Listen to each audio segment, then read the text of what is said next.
Hello. Just started the stream. Just making sure everything is set up.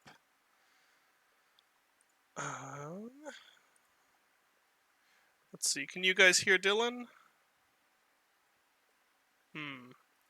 That does not seem to be making... Here, let me try this. Hold on. Okay, now try saying something. Hello. There we go. Now you're... Hello, cat. Alright, everyone on stream, say hi to the cat who won't leave me alone. Say hi to the people, Kraken. Yeah, you don't like this, huh? Okay, done you get. Alright, I guess I should start the game first. I'm out of practice now. With how to set up this whole stream shenanigan stuff.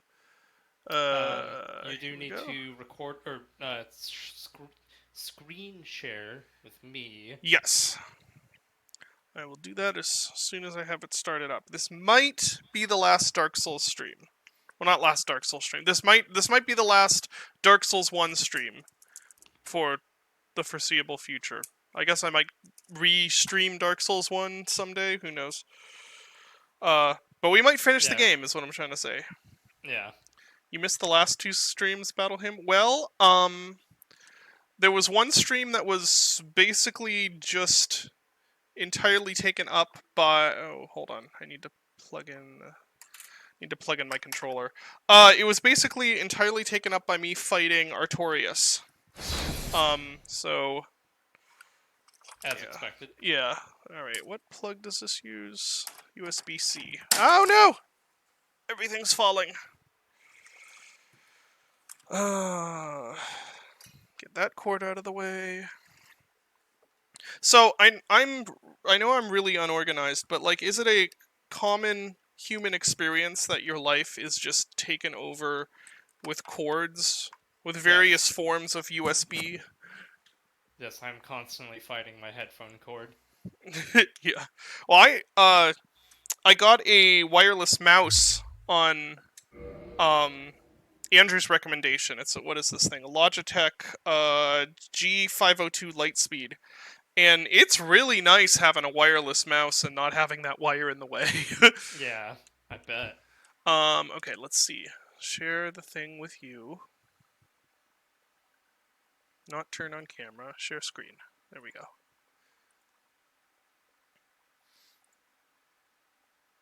Okay, you should be able to see it now. Yes. Okay, are we good? Are we finally back to Dark Souls? I think so. I thank you, Wizard of... I still don't know how to pronounce your name. Alright, so where were we? What were we doing? I have very little... Still going through Olasil. I remember this part. Yeah, the big... So how the heck did I fight Artorias of the Abyss?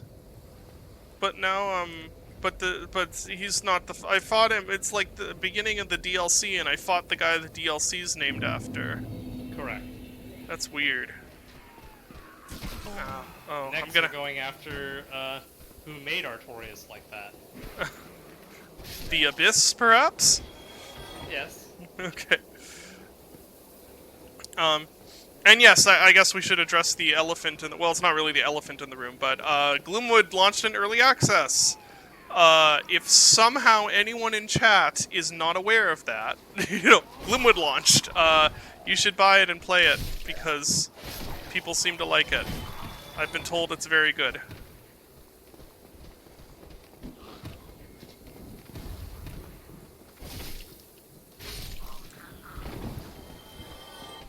Alright, so... Okay, not doing too shabby. Yeah. 7.5 hours logged on Gloomwood. Very nice. Yeah, there's a lot to... It's, I mean, credit where credit's due. A lot of that has to do with, the fishery, which was primarily Dylan's level. Fishery was mostly Dylan, and I did a few minor additions to it. Caves was mostly me, although you did some stuff with that. And then Cliffs was... I guess Cliffs was sort of evenly split, wasn't it? Yeah, about so.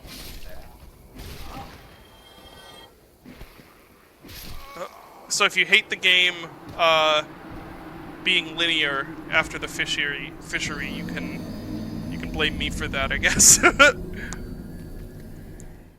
Yeah, see, Consul Amy.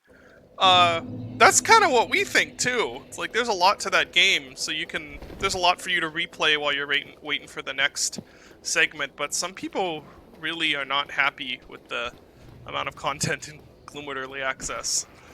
It's always going to be difficult because like immersive sim levels take so much longer to make than They really do. normal retro FPS levels. I mean, how long do you think that you were working on the fishery? Probably gotta be at least a year. Yeah, it was a while. Yeah. Now, probably future levels aren't going to take quite that long, but or at least hopefully. Otherwise, we're going to be making Gloomwood for the next decade. Yeah, I mean, a lot of that was like, you know, because we were also reworking a lot of mechanics and Yeah, and the light mapping. and the light maps and all that. But you know, really dense interconnected levels. Yeah, they take a while. They require a lot of iteration. Even worse when the mechanics of your game are not just, you know, run around and shoot the guys and pick up health packs. Like this kind of came up. This seems like a really minor thing, but the other day we were talking about health balancing, and I was oh shoot, I didn't dodge in time. Now my armor's at risk. And dodge? No, not quite yet. Dodge. Oh, there's where the dodge is supposed to happen. Okay. So I should probably fix my armor. Anyway, we were talking about health balancing, and I was gonna be like, hey, maybe we should, you know, do the thing where after every major encounter, there's some health resources. And then I realized, no, we can't do that, because the player can take health resources with them. See, that's a sort of automatic balancing thing when making a game like Dusk, where the health is static, is that most players are not going to backtrack a long way to pick up health. So you kind of you can kind of control how much health is available to them at any given time of the level just by, you know, just with the space, and that is not an option for us because someone can just fill their entire suitcase up with health syringes. Or like the player just like stealths past the threat, and then you know we reward them with health for doing Yeah. nothing. Which, like in a game with static health sources, isn't a problem, because then they just wouldn't pick it up, and then they probably wouldn't go back to get it once they're in the next area, because most players just are not going to go back. Or if they do, it's enough of a detriment to them that it's sort of balanced. Like, Yeah. but in this case, you know, yeah, you're just like giving them extra health, and then that has sort of a exponential effect down the line. So let's see. Can I? You have 2 pieces of broken armor right now. Yes, and I forget. Can I heal them? Can I repair them in the or do I? Ooh, that's a bad sound. Do I have to be at a bonfire to repair them? I can't Yes. remember. Okay. In fact, you may actually need to go to a blacksmith. I can't remember for this one. I think I'm gonna go do that. Healing is for the weak. If you have to compare the upcoming city level to a thief level, what might the closest one be? The first level of Thief 5, because it doesn't exist. Yeah, I was gonna say that thief levels weren't designed around the way that we're sort of designing levels, the sort of like looping back interconnected way. So Yeah. the closest actually would be like the Gloomwood demo, because that was like a city level. Yeah. Although probably bigger. The demo was actually kind of small. Although people don't like compared with the. That was another thing. Some people were like, "Oh, the demo was so much longer." No, it wasn't. Yeah, I don't know where someone got that. I don't That know was, either. Like 20 to 30 minutes. Yeah. We timed people. Let's see. Is this toggle display? Trying to remember. There we go. Okay, durability. So these are okay. These are less okay. Um, where's the armor that's... Is it... Okay, armor at risk must mean it's not broken yet, it's just low, right?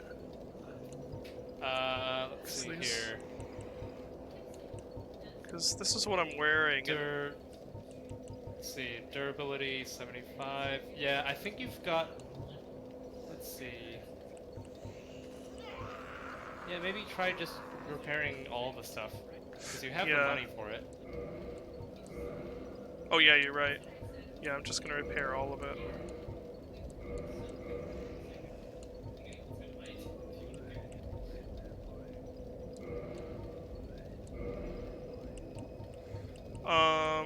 I think that's all that I'm wearing. So... Although, you know what, I am just gonna repair everything, because if... On the off chance that I decide to switch it, I don't want to have to... Oh, that's a good point. And then... Honestly, I'm probably gonna lose these souls anyway, so I'll just use them. Also a very good point. Let's see...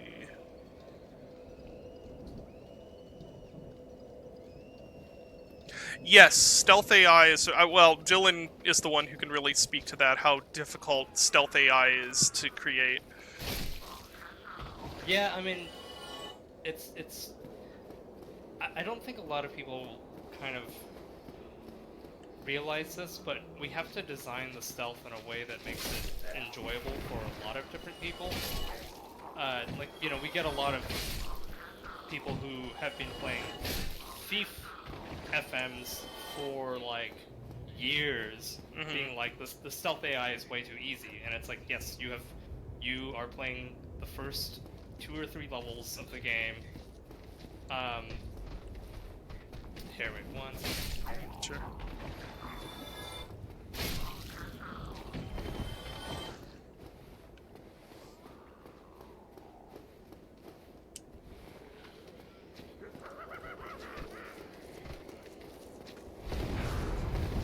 Oops. Nope, that was dumb. Okay. Sword swipe fixes everything. Oh, I should've done the fire thing. The kindled it. Anyway, what were you saying, Dylan? Okay, sorry about that. So, you know, we got. There's some people like who essentially like, oh, I've played 10,000 hours of Thief FMs and like the AI is too easy, and it's like you kind of have to realize that a lot of people are going to be coming at this experience. These are the first like 2 or 3 levels of the game, and a lot of people are going to be coming at this experience with essentially no experience or little to no experience of playing like a stealth immersive. Yeah, setting. you have to design it imagining that someone who has never played Thief might be playing this. So you can't be thinking of it in terms of like, oh, it's like my favorite Thief FM's cranked up. You have to be kind of thinking of it as like, oh, this is like Bafford's Manor. And if you go back and play like Bafford's Manor, there's like 5 or 6 guards that like won't even recognize Garrett as a threat. You can just walk in front of them and they will do nothing. Because the game was designed with the notion that people are going to be trying to learn how the game systems work, and they're not going to be super good at it. There are obviously things that we are increasing for the different difficulties, and I am working on things to make the higher difficulties more difficult for players who are good at stealth. And, but, adding in the higher difficulties too. Yes. But, I saw some people being like, oh, I want, basically endgame Thief experience from the very first level, and like that's not gonna happen. That's a good way to create a game that no one is that's gonna end up getting review bombed by the majority. Well, not review bombed, but it's a good way to create a game that's gonna that the most players are going to bounce off of.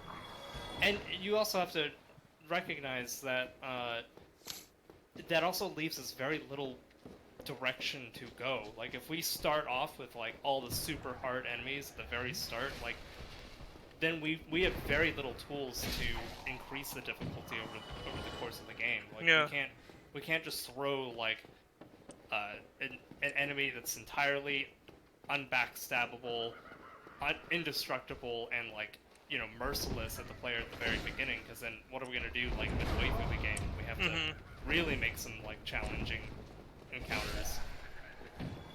So yeah, there's a lot of difficulties with making a game. Yeah, it's if This you. style. What am I hearing? Oh, it's that. Yeah, if you don't set up expectations for what works at the start, then you can't introduce things that mess with those expectations. Like Uh, you ran into that a little bit with Dusk's like second episode, where you felt like it kind of you ramped it up to the point where it was very difficult to make the third episode kind of like even up the ante even more. yeah. Yeah, and I mean, don't worry, we definitely have some concepts and enemy designs uh, that are gonna mess with you later on in the game. Yeah, I think uh, I have been a bit, although, oh, there's a Oh, man up there. sniped you. Yeah, that's okay, that'll give me a chance to kindle that bonfire. Yeah, there's gonna be more weapons. Yeah, that's actually ties in well to what I wanted to say, which is that, um, it's worth remembering that what we have released with early access is the first few hours of the game. Like this, the fishery, for instance, that entire level started out as our tutorial level. Like, that was it. Originally, it was just going to be like, oh yeah, the fishery, that's where you get all your tutorials. And then it ended up, I mean, it ended up getting much bigger, and turning into a proper level.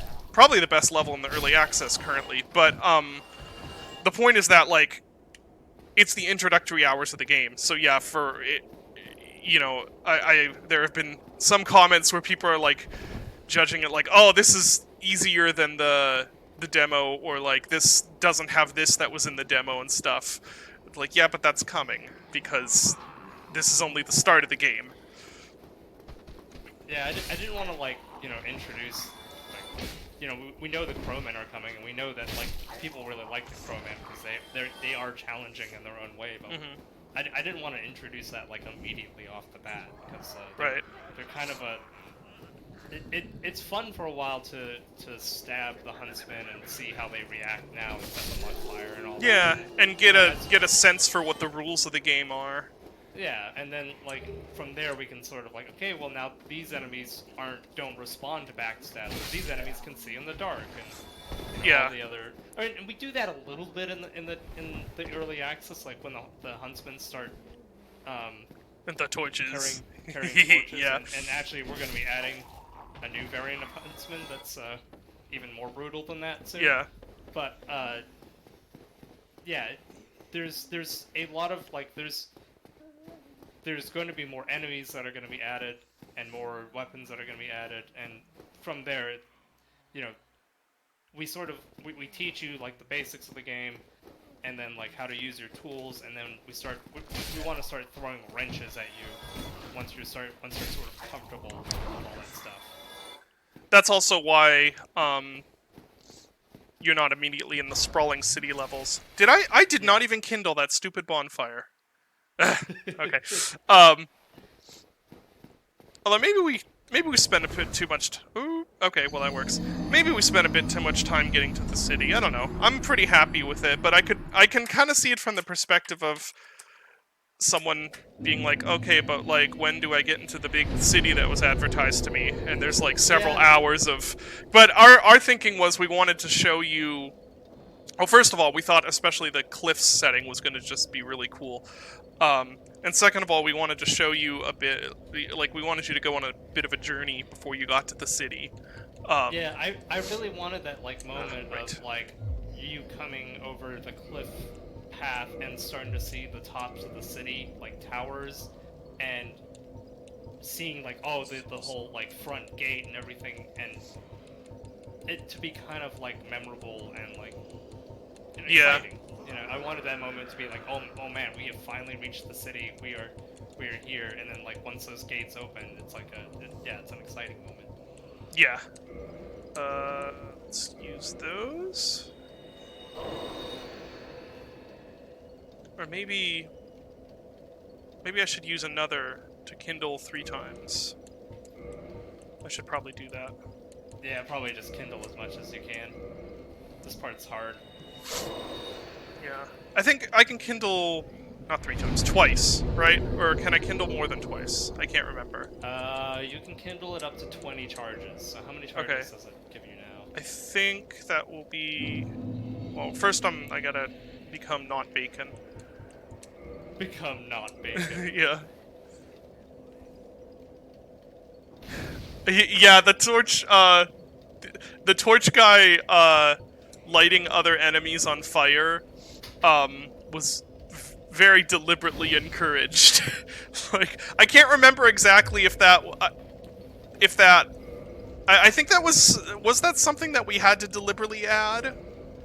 Or, I can't quite remember, but it was definitely something where, like, oh, we need to make sure that this is possible, because it's amazing. So what happened was, I had to set it up so their fire doesn't innately set things on fire while they're walking, because otherwise they could walk Yeah. into each other and then set each other on fire, and there was a lot of sort of like, oh It, man, it would this just... could break in a Yeah. million different ways.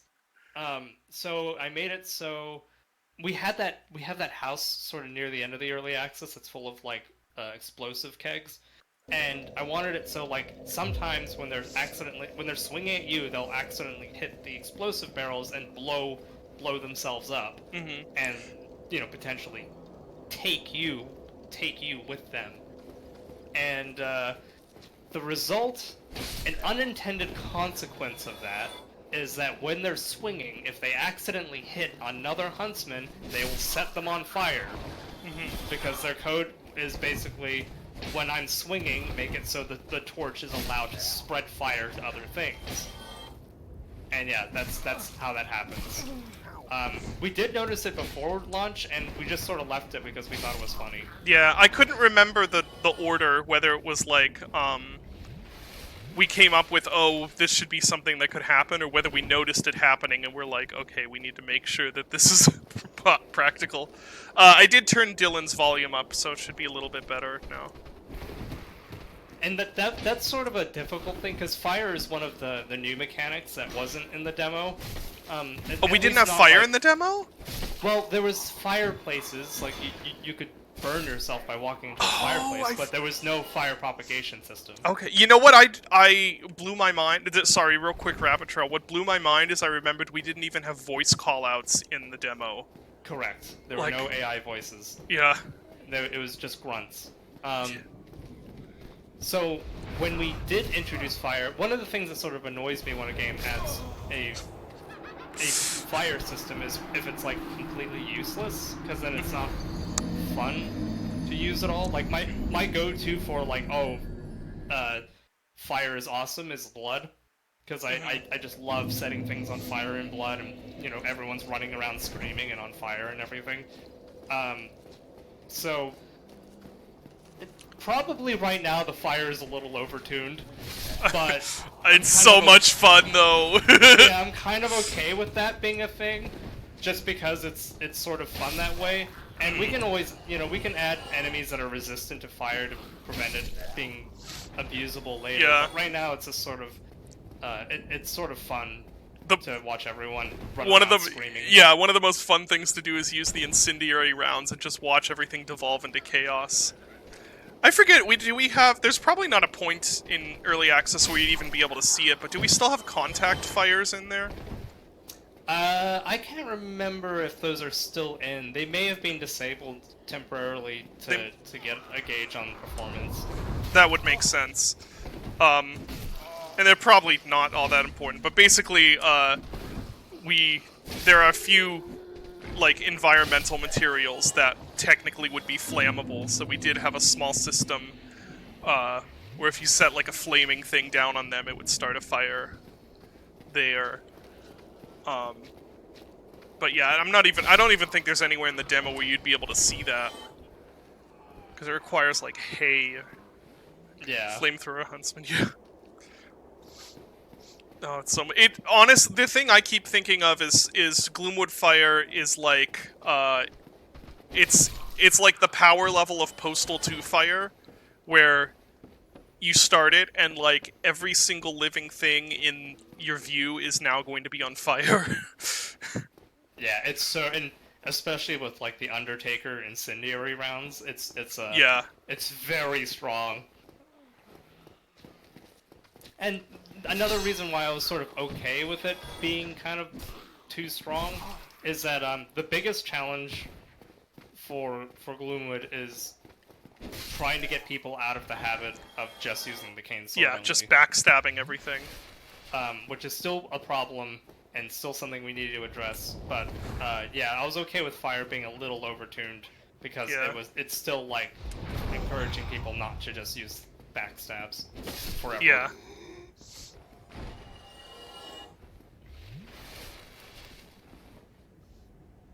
What? When there's a prop in the Ash Pioneer. Huh, okay. Yeah, sometimes because the ash pile is technically a physics object, sometimes it can bounce around. Oh man, physics are just a nightmare to try and deal with.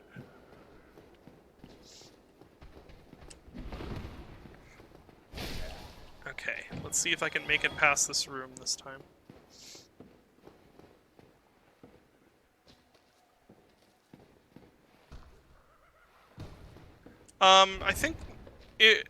I think Gloomwood supports 4x3. I don't know what you mean by puts black bars, because like you can't have 4x3 on a 16:9 monitor without either black bars or stretching. So, oh come on, I wanna do. Why would they do this? No, to I want annoy you to annoy me specifically. Can I roll over it? No, I cannot. I might be able to jump over it, but I mean, yeah, okay, screw it.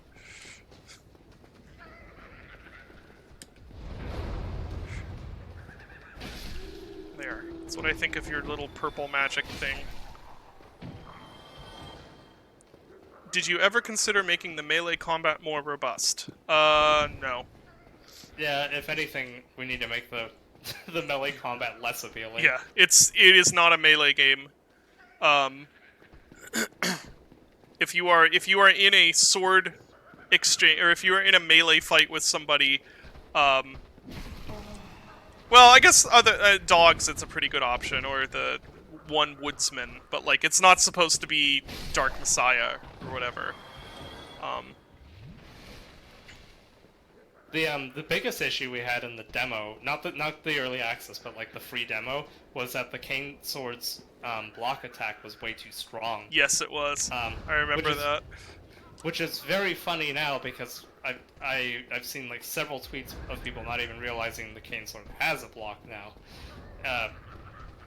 and you know part of that is probably because I nerfed the block. Yeah.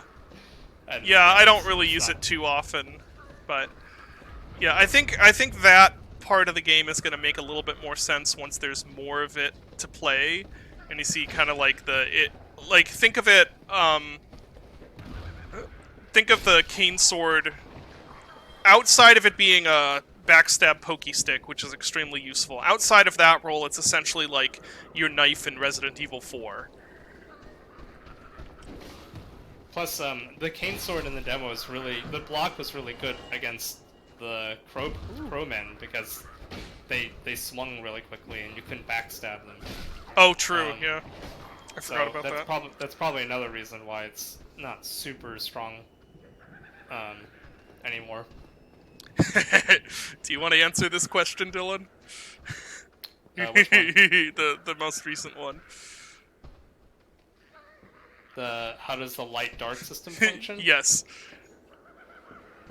Because he's asking, do we like draw a ray to the light to see whether within? Yeah, we do use a system very similar to like Thief, where we essentially draw a ray to the object being lit and check attenuation and radius. Although we moved it to the C# Unity job system, so that's not the throttle for Gloomwood anymore. It's not like the big performance thing. The big performance thing is the light maps, which is actually a different system. Yeah, okay, so that I remember that now. I was crest key. Interesting. I thought I remember that it was checking the light map, but now I remember no, that's not the case because that would be ridiculously performance heavy if it did that. But It's honestly probably because the demo used to check light maps on the floor. mhm. And now the current game uses the raycast solution. But the problem with the check light map on the floor thing is that it didn't really work with the new composite light map system that we made. So we moved to a system closer to like what Thief had, which was Thief raycasts to nearby specific lights. Yeah, And, but that calculates was it. it was because of performance, right? Because of the new composite system, it'd be too costly to check every light map permutation. Or... I think Zom, because of the way it got combined, I don't think it was very. I think there was like complications of trying to get it to read while all of that was being like compiled. Okay. I just remember having a conversation with Zom and him being like, "Hey, we moved over to like the raycast system, right?" And I was like, "Yes, we're no longer reading light maps on the floor." And he was like, "Okay, good, because the system's not going to support it, basically." Okay. I remember there was some reason now that I mention it, but anyway, the reason I was making a big deal out of that is because of the light mapping system, which is probably the hardest thing New Blood has ever programmed collectively, right? Yeah. Oh no! Oh no! Oh no! He is right here. Okay. Yeah, there's some people who don't understand why light map quality is like the most intensive resource and like the most intensive resource like hog in Gloomwood, and that is because the way that Gloomwood's light maps work. So basically, a light map is essentially when you have like textures over walls and stuff, and the texture makes it look like stone or metal, that kind of stuff. A light map is basically that, but you put it over the texture, and it paints like the shadows or like the brightness, and normally that's all like very static. This is what every single, well, I won't say every single game, but this is what the majority of 3D games were using, like post Quake. Yeah, this Quake invented the system essentially. Yeah. So that's the system that we used in the demo. The problem is with a static light map system, it's very difficult to have lights change because you can't really swap out like the whole entire light map for like for all the variations of lights that they're in. So what we had to do basically is turn the entire map texture set into this like kind of what is it like a I'm trying to think of like a quilt basically. It's like a quilt that all gets layered on top of each other. Mm-hmm. And each light has its own light maps that it's associated with, and they all get composited and rendered, and when you shoot a light out, it basically it just tells the lights don't render on top or render at a different brightness. And obviously when you have like levels that have like 150 to 200 lights, and all of these light maps are constantly trying to decide how they're going to layer into each other, and how should they be on, or should they do this. That's going to all of this is being rendered on the GPU, so it's a lot of work for the GPU to sort of do. And what light map quality, all that's doing is it's telling what resolution that the light maps are at. So I think low is 256 by 256, medium's at 512, and high is at 1024. And as you can probably guess, doing the next resolution up is like 4 times as expensive as the last one. Mm-hmm. So if you have it on high, it's like trying to render 150 to 200 1024 light maps at once. Yeah.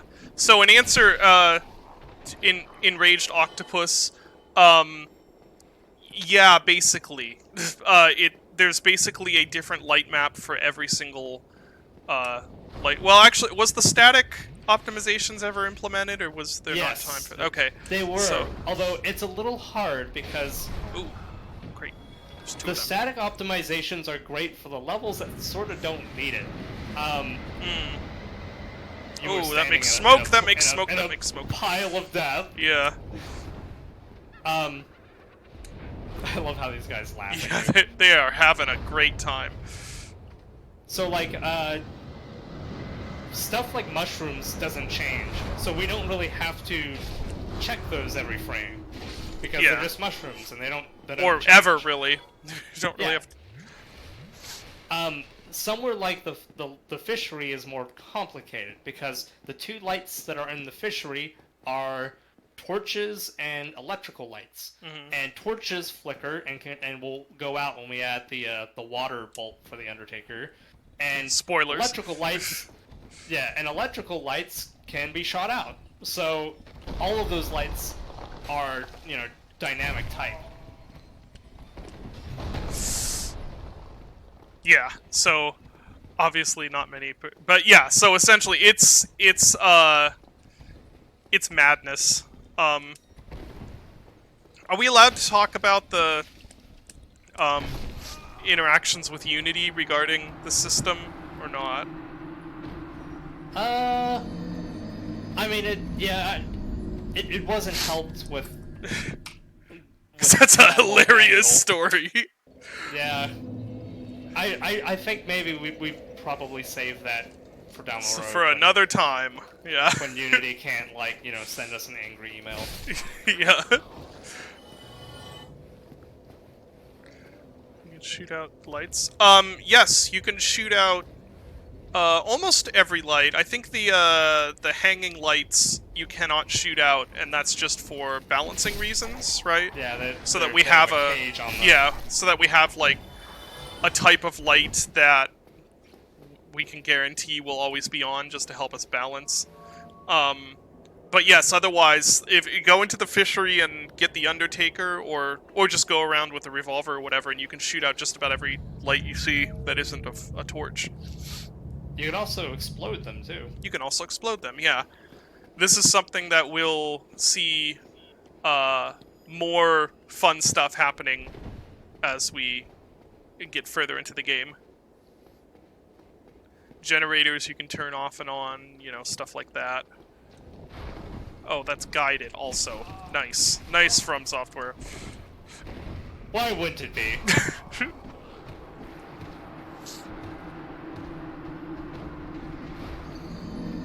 Oh, yeah. So, Wizard said, they only wish that there were actual frogs in the cave pools. The cave ponds. I would like that. I mean, Yeah. I think at this point the rat AI probably trumps the frog AI. Yeah. Definitely. But yeah, at some point that'd be great. Oh my gosh, we have so... It was really funny, like, when we realized people really liked the rat,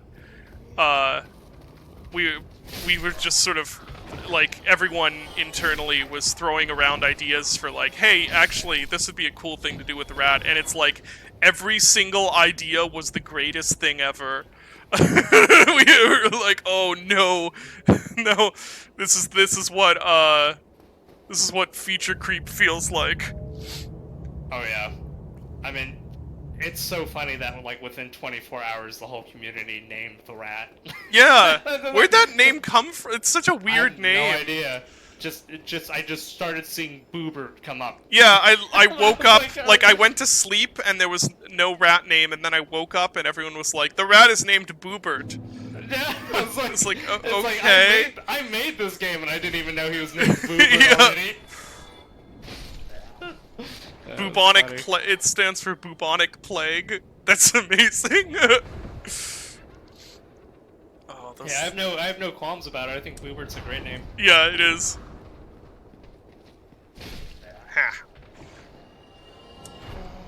No! No! I hate is those so guys. rude.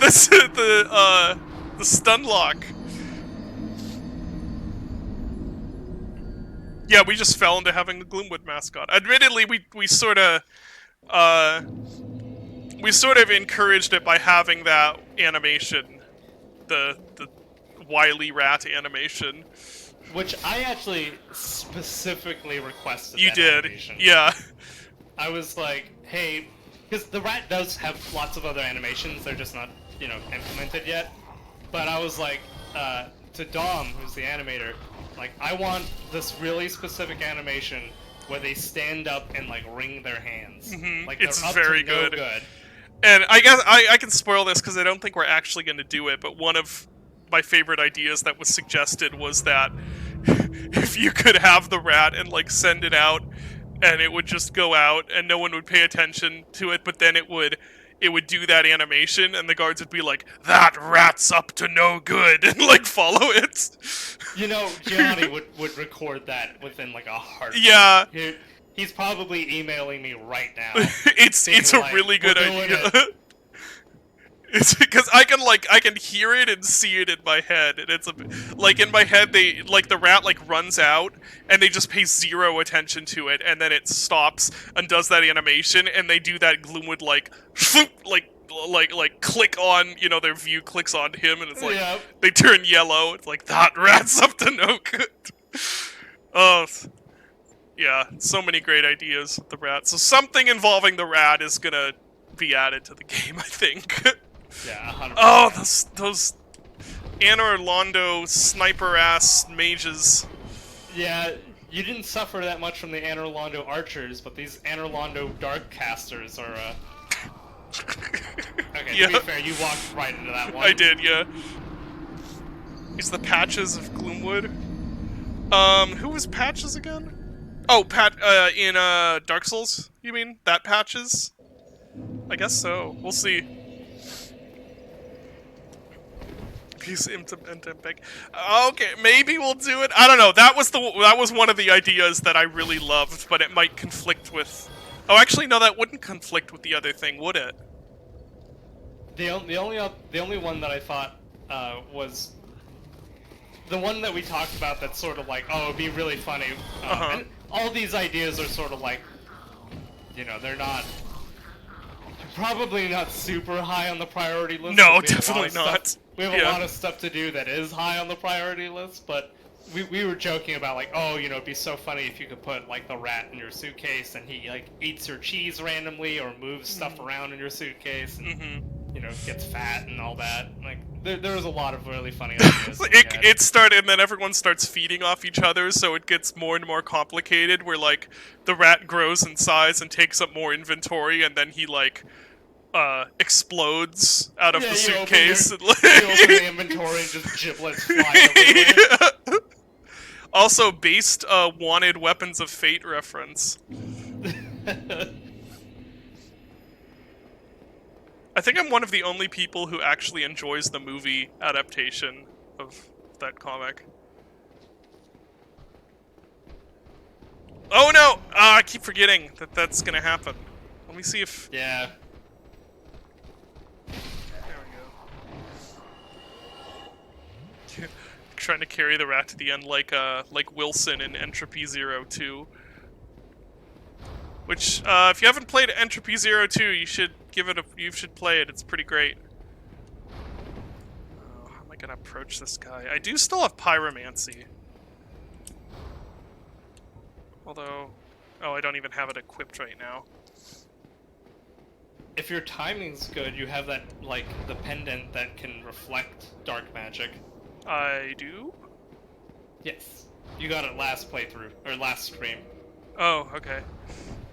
This is perhaps one of the downsides to streaming Dark Souls, is that Yeah. I get stuff and then I just ignore it. I believe it's an item. Like, not a weapon. Don't need these on my hotbar anymore. It's probably at the bottom, right? There it Reflect is. Silver dark. pendant. Is it a limited use thing? Nope. So... It's kind of like, what's one of the last bosses in Elden Ring? Malakesh? I What's his don't name? remember that boss. The beast one that shoot. flies around the Oh! arena. Oh! Oh, Malachite. Malachite. I hated that Yeah. fight. You get an item that is similar for him. Okay, that might have made the fight doable. I think that was one where I just gave up on. That might have been the point where I gave up on not using summons. I don't remember. I could not for the life of me figure out how you were supposed to dodge those attacks. Yeah. Like, they were just so fast.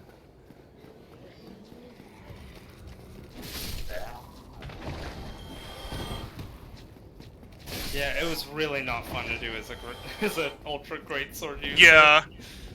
Mostly because I would like swing once and then he'd go and like do his pillar thing for like 500 hours, and then he'd drop down, do a quick attack, and by the time I'm like halfway through my second swing, he's like, actually, I'm gonna go back up into the sky for a couple more fucking hours. Yeah. I'm like, oh, god damn it. Yeah, AJ Blue. Yeah, the last boss run of that game is kind of not fun. I think the last boss that I personally liked was probably the giant, and then after that I was just sort of checked out. Although I know a lot of people like shoot, what is his name? Starts with an R. You know who I'm talking about. Radigan? Radigan, yeah. You know who I liked was, Whoops. who's the wrestling boss? Oh, that's true. That was a good boss. Yeah. Yeah. I just thought that was funny. That was good. Yeah, so I'm, my wife's, closest friend since she was a kid, we see her and her husband every so often, and he's like a bank manager. They live in like a suburb, and he's like a bank manager, and like they drive a minivan, like very, you know, very suburban dad sort of dude, and so he plays video games sometimes, but usually we don't have. Okay, so let's try. Okay, that worked. No. This is gonna be very hard if they're like out of sync though. Yes. Ow. Ow. So usually we don't have that much to talk about, because he's usually like, you know, he plays video games, but he's usually like, hey, if you know, I'm playing the new Tomb Raider game. I'm like, I've not played a single one of those, like, the new Tomb Raider games. But the other day, we were hanging out with them, and he was like, so, have you, do you know anything about Elden Ring? And I was like, yes? He's like, yeah, I've been playing that, that's really good. I was like, yeah, it is, so how far are you? And he was actually, like, really far into it. Nice. Well, not, like, really, but, like, I was sort of thinking, oh, you know, he's, it's gonna get a little rough once he hits, you know, Godric or whatever, but no, he was, like, way past that and midway through Khalid, or Khalid, however you pronounce it, Khalid, and he was like, yeah, man, that game's really hard, isn't it? I was like, yeah, it's pretty hard. That was cool. I kind of feel like it has a bit more what you'd call mainstream appeal than we kind of assume, if that makes sense. Oh yeah. I mean, all these games. These Yeah. games were sort of like, oh, you know, they're all like super hard and they're super unforgiving, but it turns out a lot of people actually kind of like that. Yeah. It's interesting. That's not the right thing. As a game developer, it's really interesting and something I feel like I understand less and less as it goes on, where it's like figuring out exactly what people really want out of their games, out of the games they play, because, like, it's not necessarily what they say they want. A lot of times people actually do not... Oftentimes it's not what they want. Yeah, a lot of times people do not know what they want. And so sometimes conventional wisdom about stuff just isn't correct. And I don't know, it's just interesting. It's something I feel like the more I make games, the less I'm certain about how any of that works. Oh great, here's the big gaseous attack. There we go. Actually, Alright. that was good, because he totally whiffed that. Yeah. You just want more. Oh, well thank you. Gamers have Like, a misconstrued nature of... Yeah, maybe. I think it's also really kind of console dependent in a way too. Like he's a PlayStation guy. Although thankfully not a a PlayStation fan, if you know what I mean. But so most of the stuff that he ends up playing is stuff where I'm like, well, I don't really care about PlayStation games or like PlayStation exclusives. I mean, so I haven't played those. This is such a dorky looking enemy. Yeah, The way they animate is so dorky too. yeah, he's just like, whoa. I love it. Oh jeez, I don't even know what it's supposed to be. Like, it looks like they had like AI generated concept art and then just made the model based on that. And I love that he's trying to like Whoops. ram you like a door wall. Yeah. Yeah, this is a narwhal on legs. Ow. And he's doing a pretty good job of it. Yeah, I mean, I guess you can't fault his results. There we go. Oh man, Forte. I think one of the. I don't want to put a particular guy on blast, but I guess I kind of have to here. Where there was one of the most insane suggestions we've ever seen for Gloomwood, at least in my opinion, is the person who was like, you should make it so that enemies can see traps and avoid them. Because that'd be more realistic. It's like, that is a terrible idea. Oh no! Why did they do that? I mean, I know why. There we go. But like, yeah, there are a lot of situations where like people. I think sometimes people think they want realistic AI, but you do not want realistic AI. Yeah, that's like one of those. It's like, oh man, that'd be so cool. The AI is so smart; they can see the trap and like just walk around it. And then you would never use traps again. Yeah, on paper that's like, oh yeah, that makes sense. Like, you know, now players can only use them in the dark.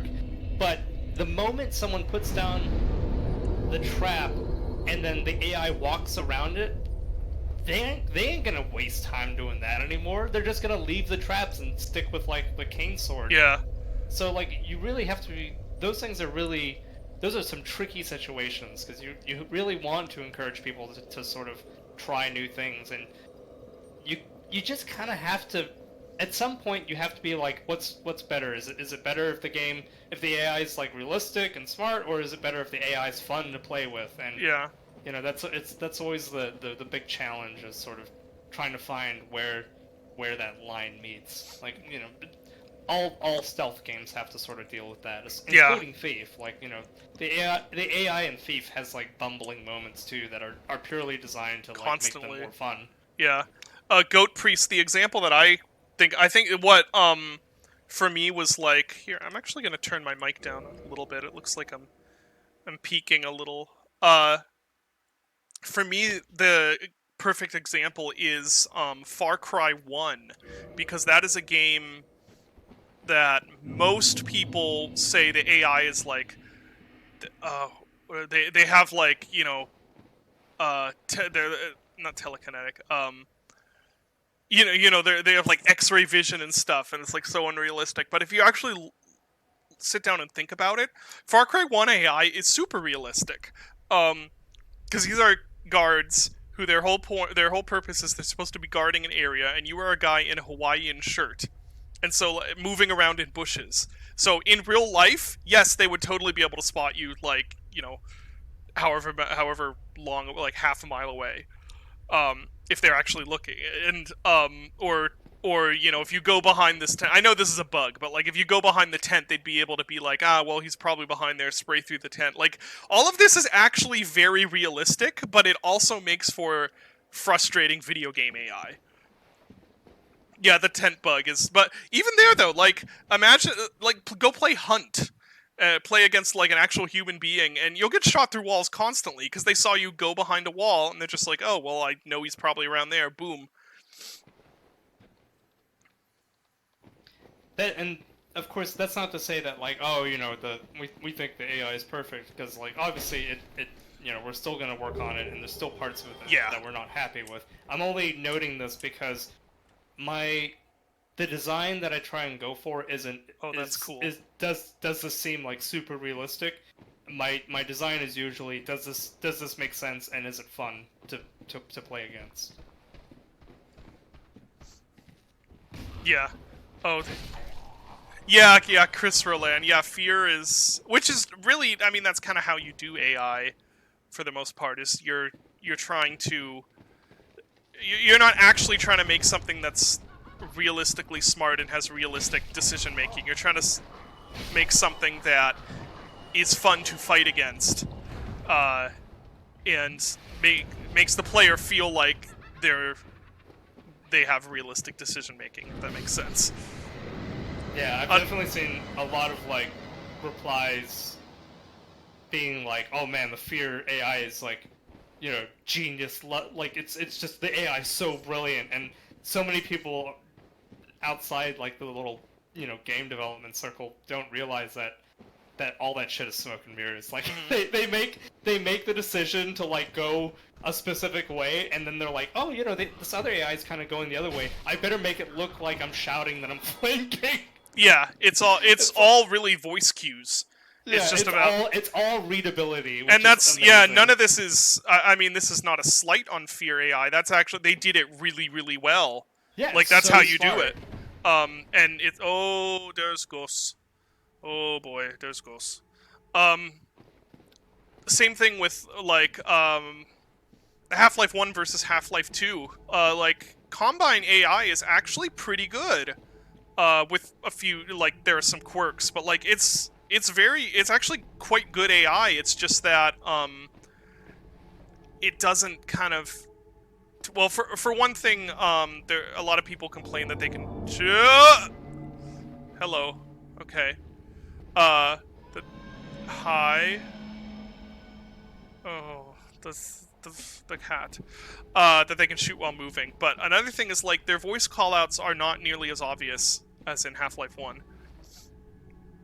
Yeah, combat actually, well, that's a whole separate topic, but Half-Life 2 combat is extremely fun if you fight it in the right arena. Okay, let's see if I can hurt this ghost. That would be a no. Oh, no, that would be a yes! I can hurt the ghost. Okay. It's very fun in the right arena. The problem is that base Half-Life 2, doesn't always set the combat in the right arenas. Half-Life 2 episodes actually are pretty good about it. Especially episode 2. Anyway, what was I gonna say? Oh, another one is that people talk. You know what? They're not really attacking me. Maybe I'll just leave them alone. I remember a lot of people. Oh, are you attacking me? Coming toward me. Is that an attack? A little bit of an attack. Okay. Crisis. People are like, oh, the AI in Crisis is terrible. But the AI in Crisis is actually super good. It's just, because it's a more open space, and because it seems like they have, like Far Cry 1, they have the AI actually kind of being really actually smart instead of just appearing to be smart, and then that makes it end up looking kind of dumb.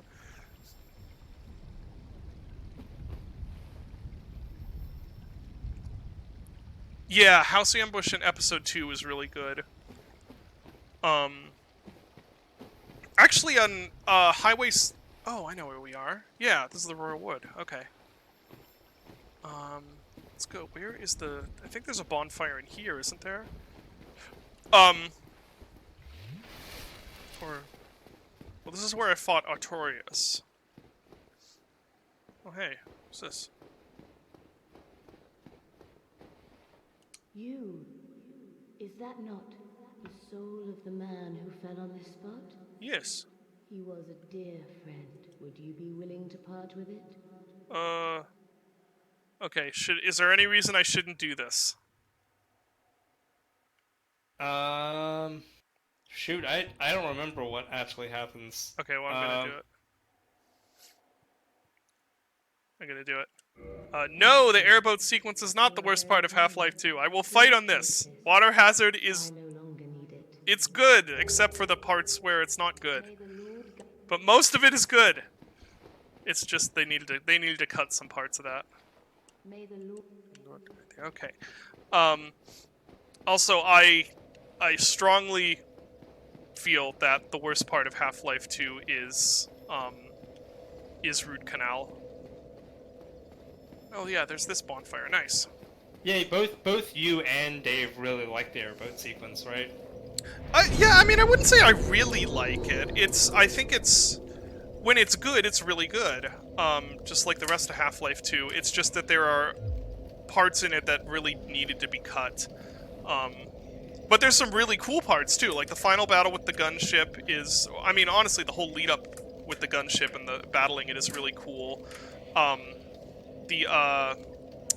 Like the barn, that first barn vista, it's the one that's on the main menu when you're at Water Hazard. You know, that whole view is like one of my favorite shots in the whole game.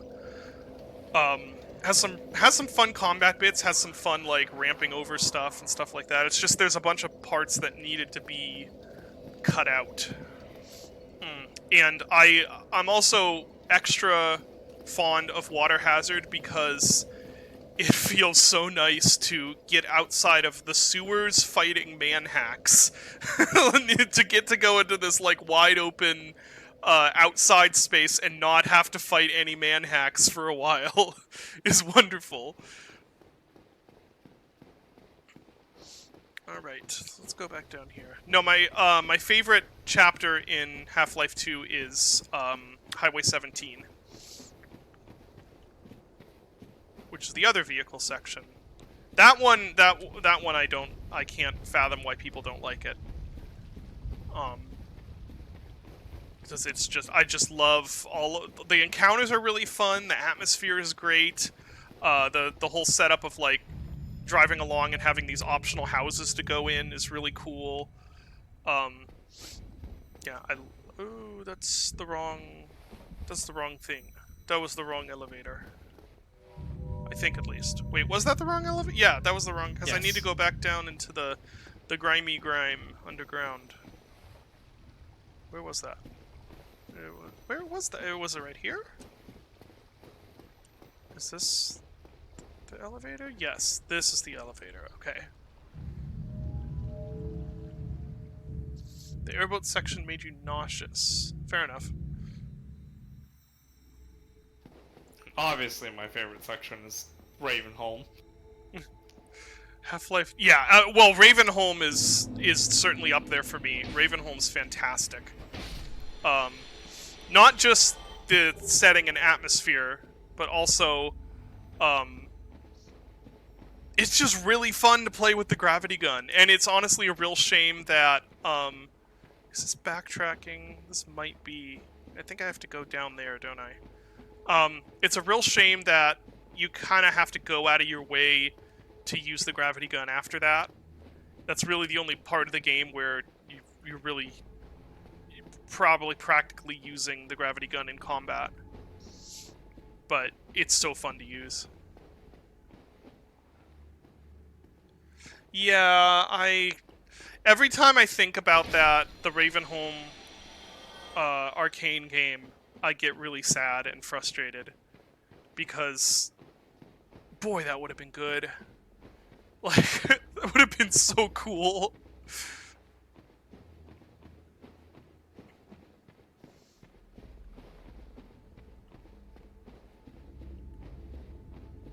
I like these designs. These are really cool. Are you trying to get away from me? Okay. Oh, mama.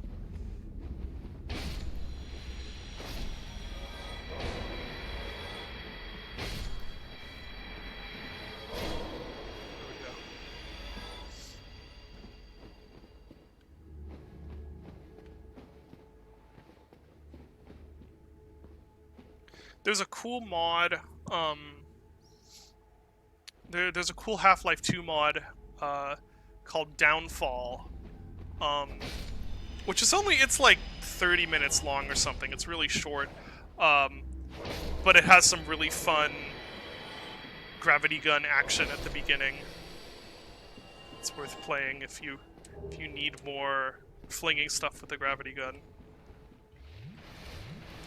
Dylan, I think you were not. No, you were not on the Hunt stream, or not stream. Are you still there, by the way? Yes. Okay, just making sure. I was saying that for some reason, whenever I go back to playing Half-Life 2, something just died. It's weird. Whenever I go back to play Half-Life 2, even though that game is like almost 20 years old at this point, for some reason it still feels... Something about it still feels like cutting edge to me, and I can't explain why. My only theory is that it's because of the high detail to the physics. But yeah, it's I mean, that's not there's like... still a lot. Sorry, go ahead. There's a lot of that game feels like a tech demo for all the cool things that like they were working on in the engine. Mm-hmm. And the weird part is that a lot of the stuff that they were working on in the engine is stuff that the game industry kind of didn't push that much more. Yeah. Like the games industry really went hard on like visual fidelity, but not that hard on stuff like physics manipulation until like, you know, VR started to pick up. Mm-hmm. That's when we started to get more like, oh, let's keep messing with like physics manipulation. There's other parts of like Half-Life that are weirdly good compared to like at least like 15 years after it. Like the lip syncing is so weirdly good for a game that came out in like what, 2004? Yeah, 2004. Yeah. Yeah, it's not like there are certainly games that I like that I would say have aged beautifully. But I can't think of another one where I started up and for like I would say even there's some games that I like that have like aged better than Half-Life 2, but like something about it, like when I started up, it just feels like, okay, yeah, this feels like a new game. And I think, yeah, it is that where it's like the physics and the detail to it and everything is like not unprecedented in modern game. You still have, you know, I'd say something like Prey has comparable sort of physics interactions going on. Right. But yeah, it still feels, it doesn't feel, it still feels something that's like exciting in a way. As Chris just noted there, it's like yeah, it's not just the physics, it's the way it's sort of presented. Like the physics of like the can being knocked over by the guard and you being able to throw the can at the guard is just like, oh yeah, we're showing off the physics, but in a way that feels like really fun in game. It feels like, you know, it's part of the world, it's part of the gameplay. It's just like a great moment. Also, combat can end up feeling really chaotic just because of stuff flying around. Yeah. From, like, explosions and stuff like that.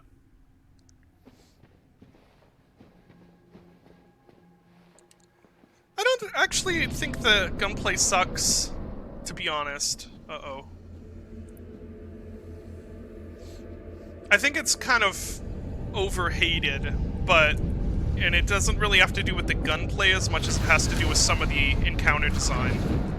Okay, well, credit roll.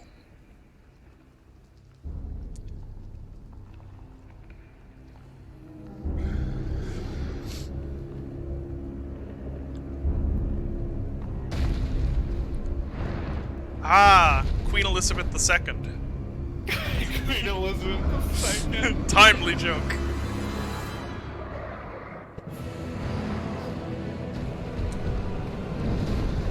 Alright. Here's the, oh! Father of the Abyss, apparently. Oh no, that's a double attack.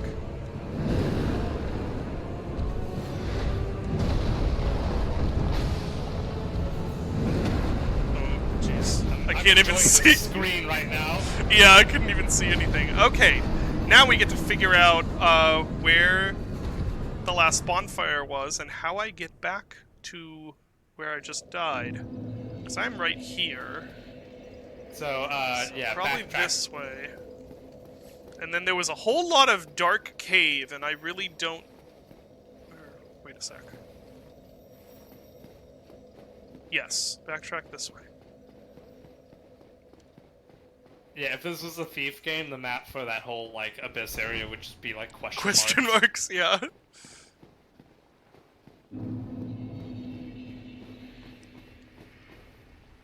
So, I think it was over here, right?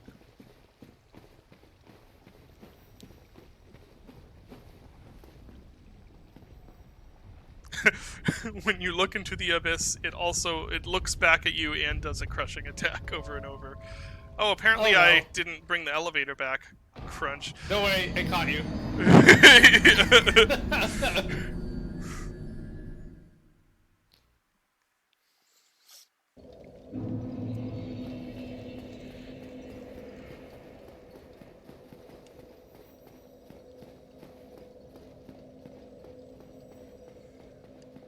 Forte, what you just said could be a joke for all I know, or it could be an actual Dark Souls lore theory.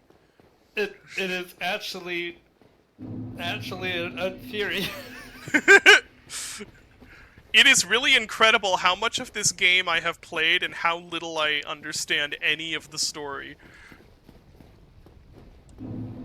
Yeah, that's actually true. It does seem a bit of both.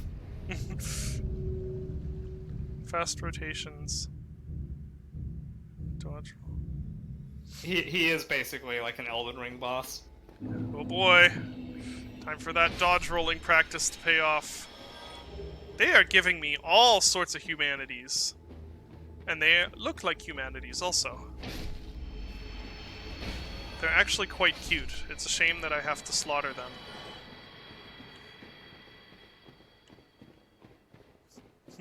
You seem a adorable fellow. It's a shame I have to kill you. Is there a more badass sword fight in film than the Princess Bride fencing scene? No. It is so good. It's just like the choreography is pretty good, but like just the entire dynamic between them as they're fighting is just amazing. That's such a great movie. It is. I need to rewatch that. It's about time. Shy Fly of Steam forums is probably the best place. Honestly. Yeah, I try not to read the Steam forums, but the QA team gives me the situation and sends the reports my way once they've been scrubbed from all their Steam forumness. Yeah. That's a good way of putting it.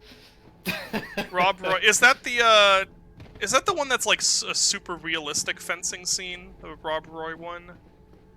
I've never seen the movie, but I think I've heard of that fight where it's like the most realistic fencing scene in film or something like that. Which is... Oh.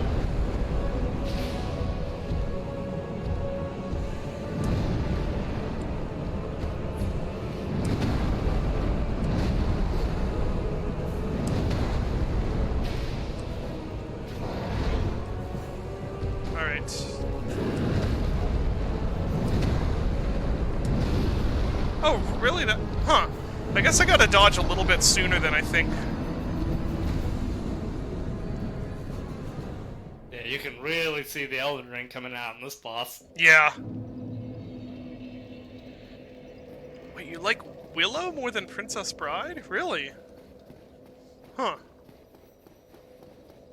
I've only ever seen Willow once, to be fair. I don't remember much about it other than Warwick Davies.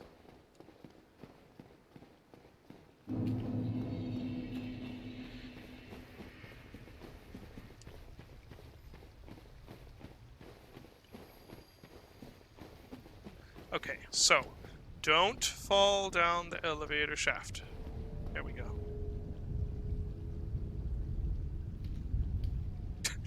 You have a dedicated guy who holds. Yeah, basically, we've got several dedicated people, who can give some emotional distance from. Okay, so I'm always panning. The reason I keep panning around the greatsword, which I'm pretty sure I've been doing for hours worth of stream now, never mentioned, is because I'm pretty sure that the normals on it are completely screwed up. I keep trying to figure out if it's supposed to be designed that way or if it's a mistake. Because if you look at the blood channel on it, see, the normals make it look like that's actually sort of a going outwards. But I'm pretty sure it's supposed to be, because I think it's supposed to be the blood channel, so that should be going inwards. And it just keeps bothering me. It's using Oh no! Okay. It's clear. It's just it's a reverse gravity blood channel. Yeah. It does look cool. It's just like see right there. It sort of looks like it's going inward. I don't know. No, it looks I like can't it's tell. going outward. I Yeah. think the intent was making it go outward. You think so? Yeah, I honestly, these games are just sort of like, hey, what did Berserk do? Oh, Berserk did this. Let's do that. Did Berserk have a Audi blood channel?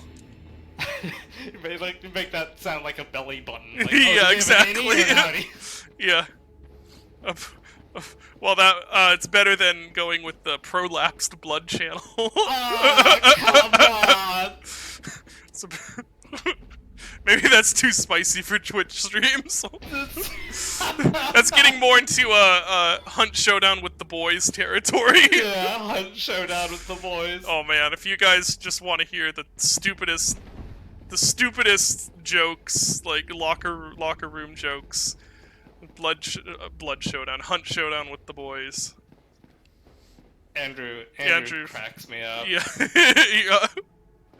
Oh, I wish I could repeat the one thing that had me dying, and it was so bad. It's like, it's one of those things, you'll hear those jokes where you're like, wow, I should not be laughing at this. It wasn't like racist or anything like that. It was just like yeah. really, really poor taste, but really came out of nowhere. Just like very crude. Yeah. Okay. Let's...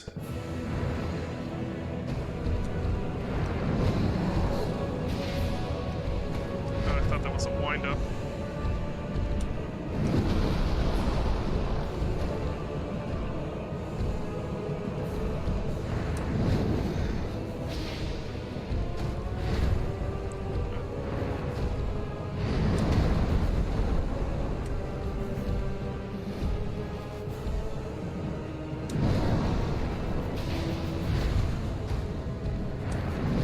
Ah, bad timing.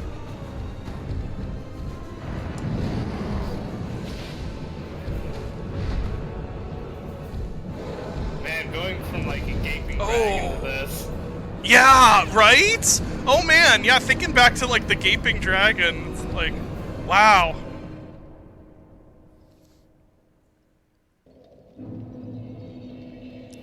So, equip the dark wood grain. I don't think we have that. Yeah, that doesn't sound like something I have. Let's look. Maybe it would be the time to start to think about using this. We are getting near the end of the game. What other rings do you have? Oh, so many. Reduces lava damage. Traverse the abyss. Boost item discovery, balance. Boost critical attacks. Bow range. Counterattacks. Thrust. Additional attunement. Magic has to die. Lose the sacrifice rings.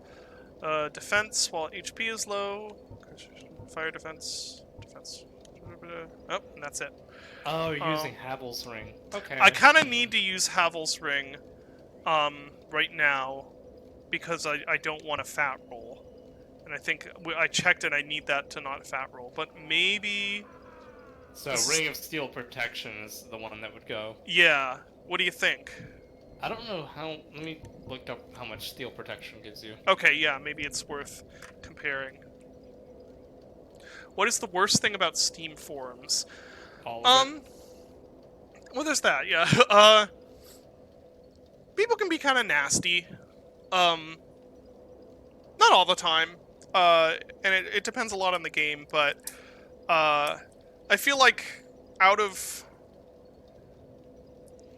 yeah, it's just like people can be a bit nasty and kind of dumb. So just that sort of thing. I feel like it's a little worse than dealing with Twitter or anything like that. It's sort of the video game equivalent of like YouTube comments. Although you can get really nice posts or really useful posts sometimes and stuff like that. You would change Steel Protection for favor. I'm kind of I'm looking kind of at thinking this, of doing I'm that. kind of thinking that's maybe a. Okay, I'm just gonna do it because we're getting near the end. So what do you guys think? Do it? Yeah, why not? Yeah. All right. There we go. Put on the FAP ring. Yeah. Oh, why do I have low health? Oh, because it boosted the health. Yeah.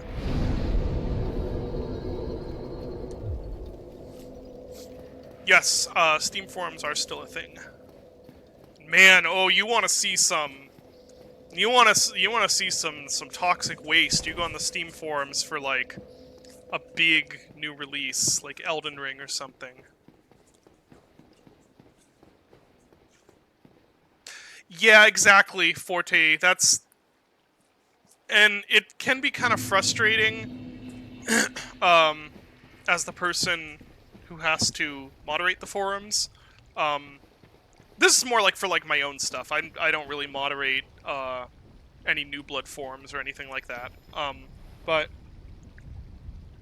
it can be frustrating when you have a thread. It's just stupid. Like, the person who made it is just being dumb, and people are arguing with them for being dumb, and they keep being dumb, and you don't want to be like the, bad dev censoring opinions, and so you don't really want to close it, but then it's just like it keeps popping back up, and now it's 10 pages long of these two guys just slinging mud back and forth. It's just so like, annoying. No one is talking in good faith. It's all just vitriol. Yeah. And then somehow SJWs come up, and then it just turns into, a politics discussion. It's just, it's just not fun. Why are they... it's not unique to Steam forums. I think it's really just any... Like I said, it's not too dissimilar from what you'd see wading into, like, YouTube comments for controversial content. But I think also it's similar to reviews in that most people, there are definitely exceptions, but most people are not going to tag you on Twitter and say nasty stuff to you. Well, that's a dumb thing to say. I shouldn't say that. Some will, but a lot of people will actually less do that. often. Yeah, there's actually quite a few people who do that, and especially depending on who you are. But it's less of a thing that like a normal person is gonna do compared with posting something on the forum for a game if they hate it or hate you. So usually if the nasty stuff you're going to see about your game, you're going to see either in Steam reviews or on the Steam forums. At least in my experience. I never hear anything nasty on Twitter about, like, my games or anything. Unless I go looking, maybe. But, like, no one sends me DMs being like, hey, Dusk sucks, the level design is garbage, or whatever.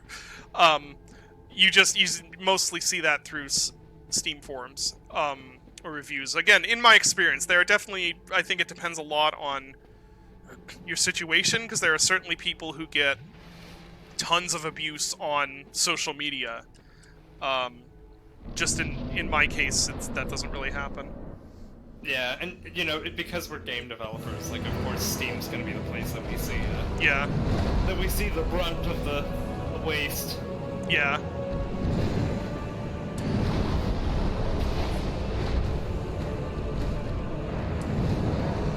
Is that? Nope, not another attack.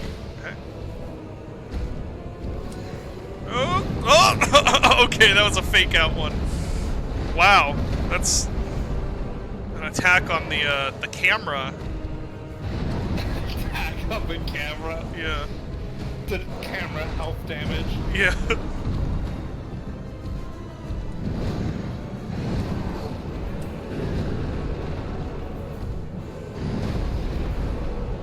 Okay, that was not the time to reload. Or not reload. Reload! Shows you what sort of games I usually play, doesn't it? I'm gonna reload my sword, hold on. Yeah. Who's talking shit on Dusk? Quite a few people, actually. Well, not quite a few. Most...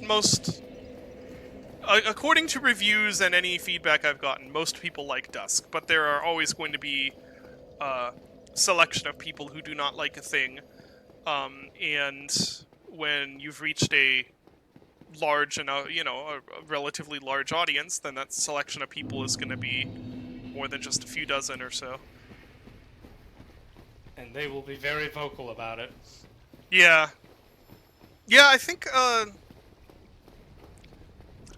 it seems like people who are real embedded in stuff that Dusk takes inspiration from really aren't impressed with Dusk itself, which is was a bit demoralizing at first, but now I'm fine with it.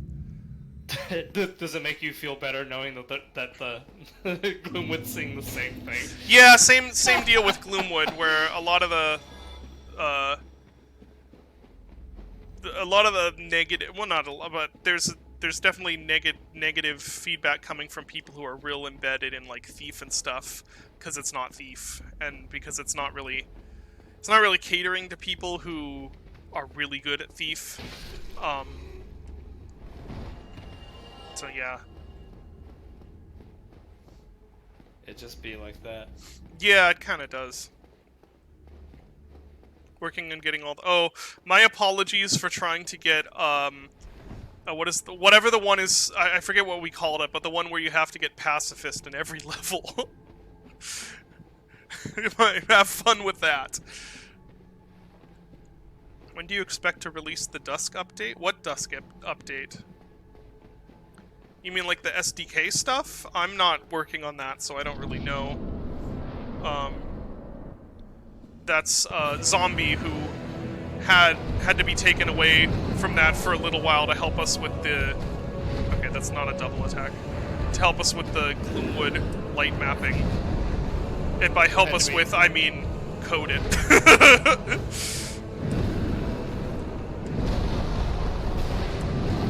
Okay, that's a 3 attack. Yeah, actually, just today I've seen, I had 2 tweets right next to each other. One that was angry that the game was not enough like Thief, and one angry that the game was too much like Thief. Yeah. And I was just like, okay, alright. Oh, shoot. It's just whatever.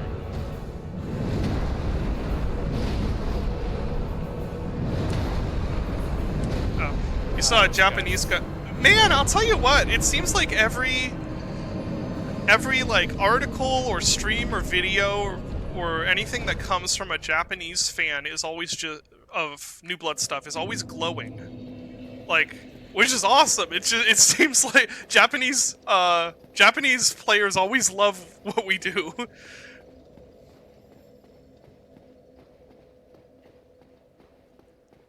Yeah, AJ Blue. I can kind of understand it, to be honest. Yeah. Like, I'm certainly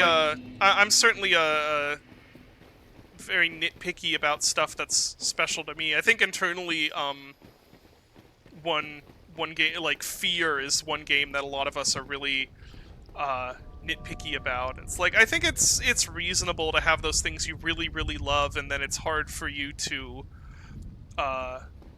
it's really hard to please you when something is channeling that thing.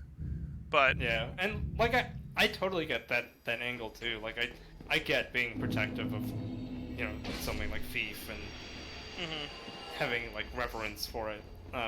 The parts that I'm less understanding of is like, you know, calling me a scam artist and stuff like that because you know the game is, you know, is not finished and Because an early access game isn't finished. yeah, because it's an early access game and it's a lot of work. Like I've seen some people be like, oh, you know, Looking Glass, you know, made this game, made Thief way quicker than this, and it's like, yeah, I'm like one dude versus like, you know, 120 employees at Looking Glass, and even they had a really hard time making Thief. Yeah, it should also be mentioned that that was not necessarily a healthy development cycle that you would want to emulate. Yeah, no, so like, God, they're like post-mortem. You know, there's a reason why they went fucking bankrupt. Their post-mortem was like, it was a horror story. yeah, I am talking about Fear from 2005. That's no, Peter is on Ultra Kill. He needs to he is needed there.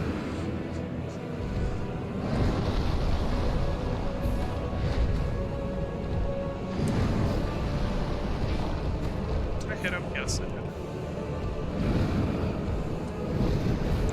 It's rolled too early. I kicked him. Oops. Oh, is that an opportunity? Well, it might have been. It might have been if he didn't fly himself backward. Yeah. That's gonna be... No, that's a 1 attack. Okay. Whoa! What is happening? I don't know.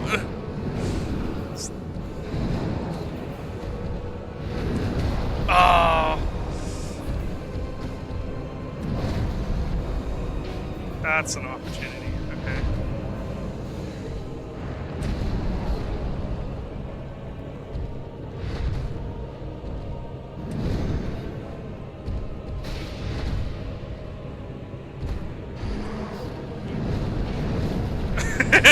Well, so much for that.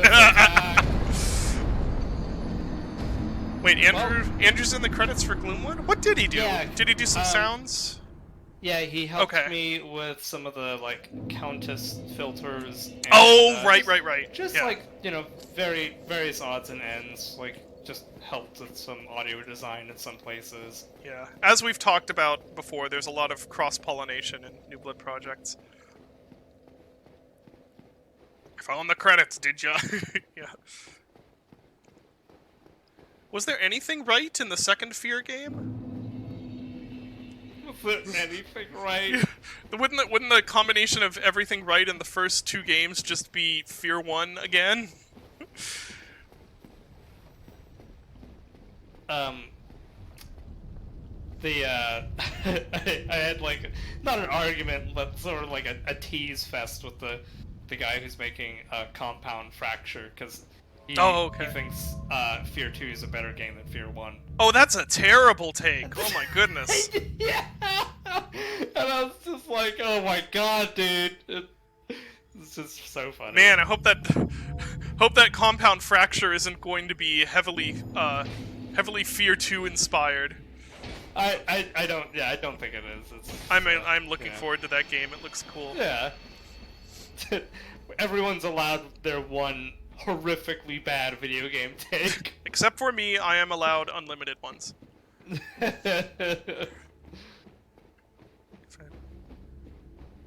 Yeah, New Blood is kind of a hive, yeah.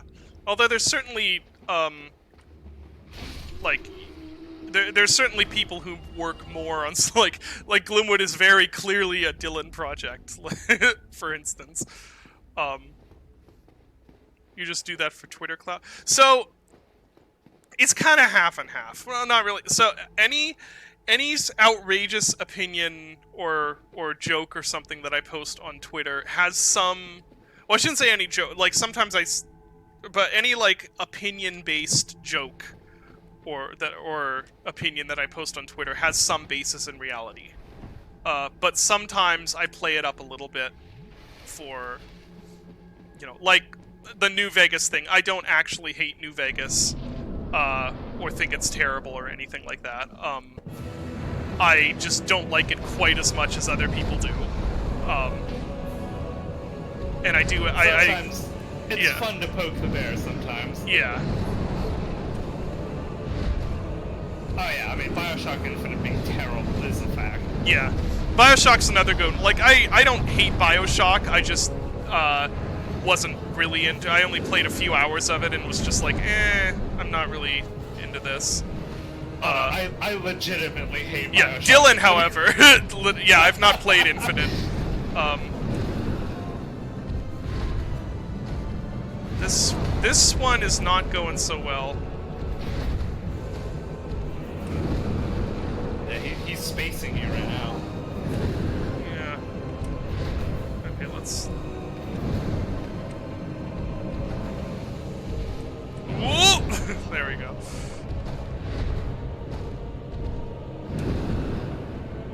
Oh, that's not the 3-1? That is also not the 3-1. Oh, that's the grab! Okay, alright. Right. Yeah.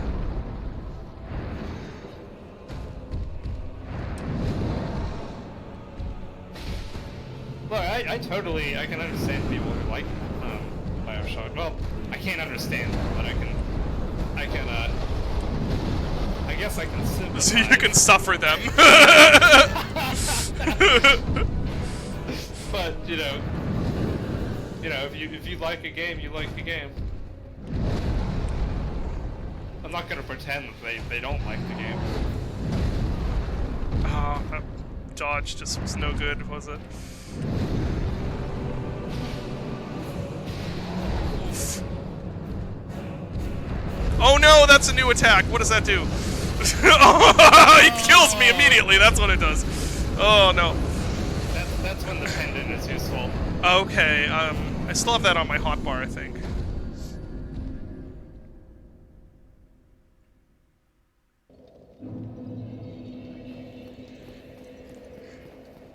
Well, we made That's it to the next part of instant death attacks. Yeah, that actually went pretty well. What time is it? Well, I've got an hour before I'm gonna be done. I don't know if we are actually gonna beat Dark Souls tonight, because, there's also the, shoot, what is it called? That other place. The secret place. You know, in Blighttown. Oh, the tree. Wow, Tree of Hollow, Ash Lake. Ash Lake, okay. The Great Hollow and Ash Lake. Those are the words I wanted. Okay, yeah, because there's still that. Are you taking a deserving break after Gloomwood's release? Well, Not really. there's some stuff left to do, but I think I will insist that a break of some sort happens after this next patch, for the sake of everyone.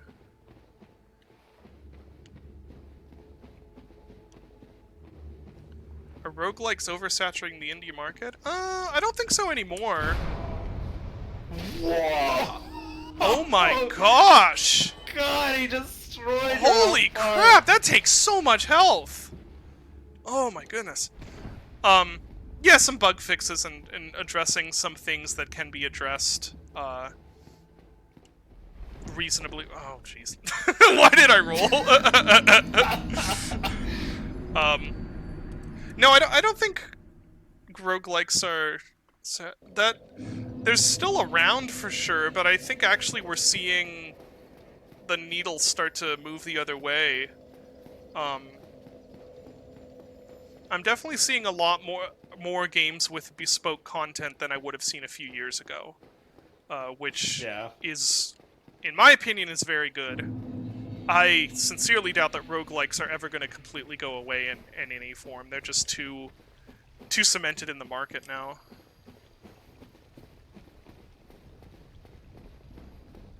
Also, I don't think any of us make roguelikes, so we're not super embedded in that space. Yeah.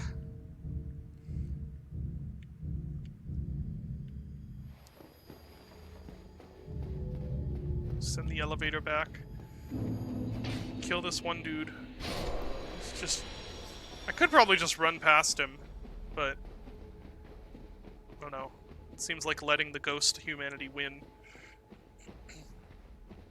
Yeah, I think Boomin' Shootins are... the market's a bit oversaturated now for what the actual audience is. Although I think in this case, they haven't really, like, the subgenre hasn't really started having to get creative. That sounds bad. There's definitely creative new wave boomer shooters, but it's like, the subgenre as a whole hasn't had to stray a lot from the classic formula, and now with it being a little oversaturated, I think people who are now making those sort of games are going to have to do more stuff to set their games apart.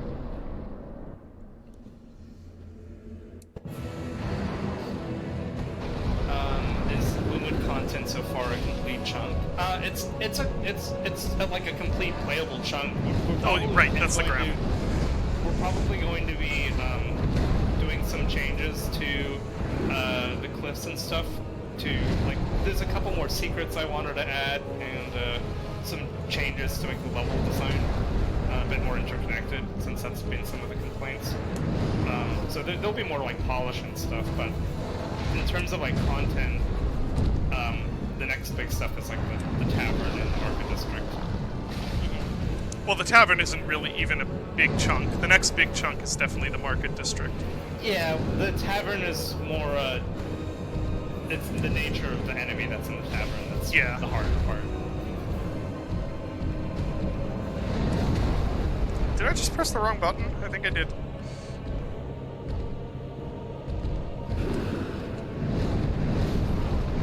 Oh, any part of that attack will grab you. Oh, jeez. Okay. Yeah, that attack is so dirty. I have no idea what those words are that you said. Amphibio.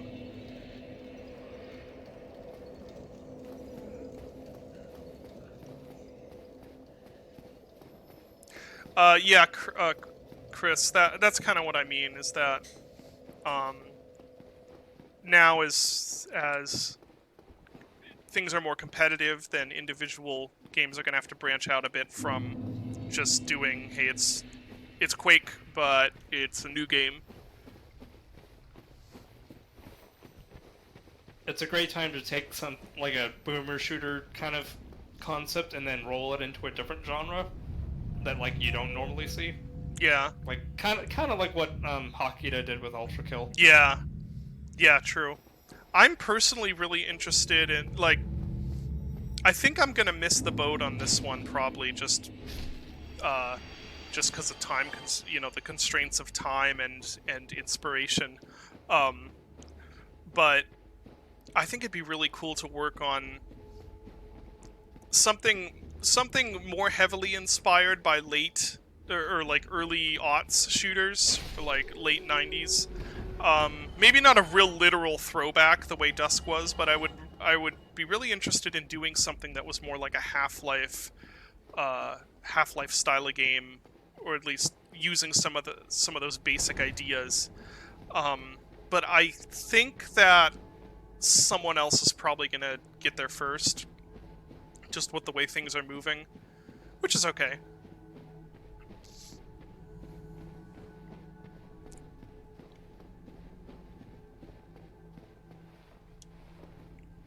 Gen X shooters. Oh, jeez. Okay. Border life. Yeah. Halfway to destruction.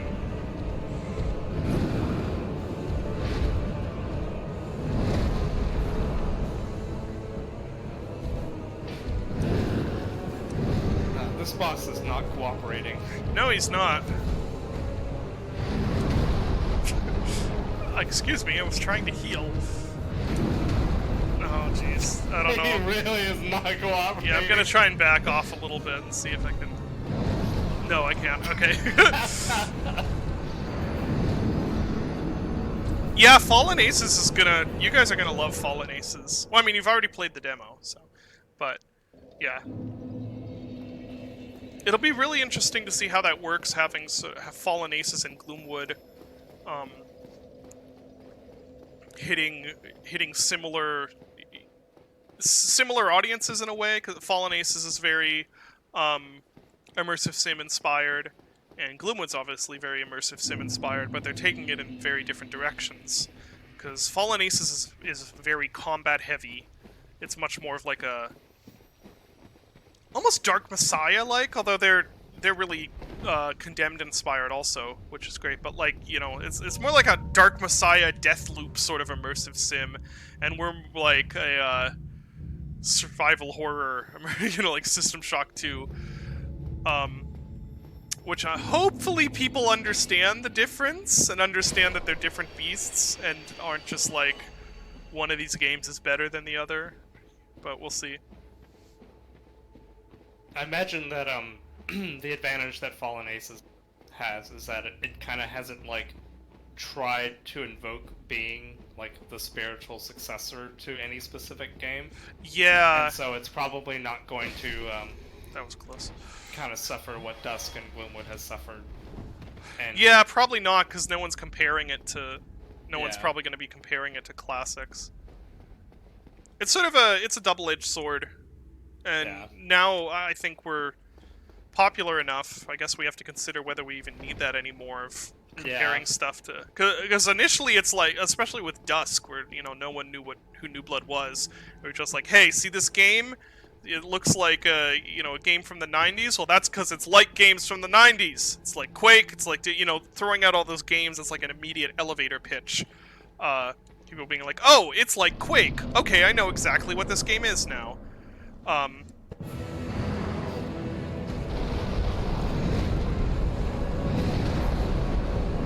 Oh, I was hoping I could get one more in. My greed. Oh, the greed. Yeah.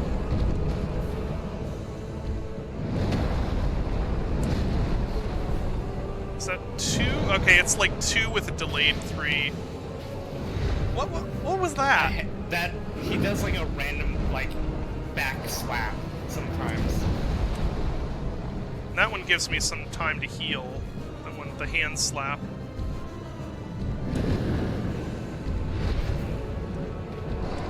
Oh, nope, nope, nope. Getting out of there.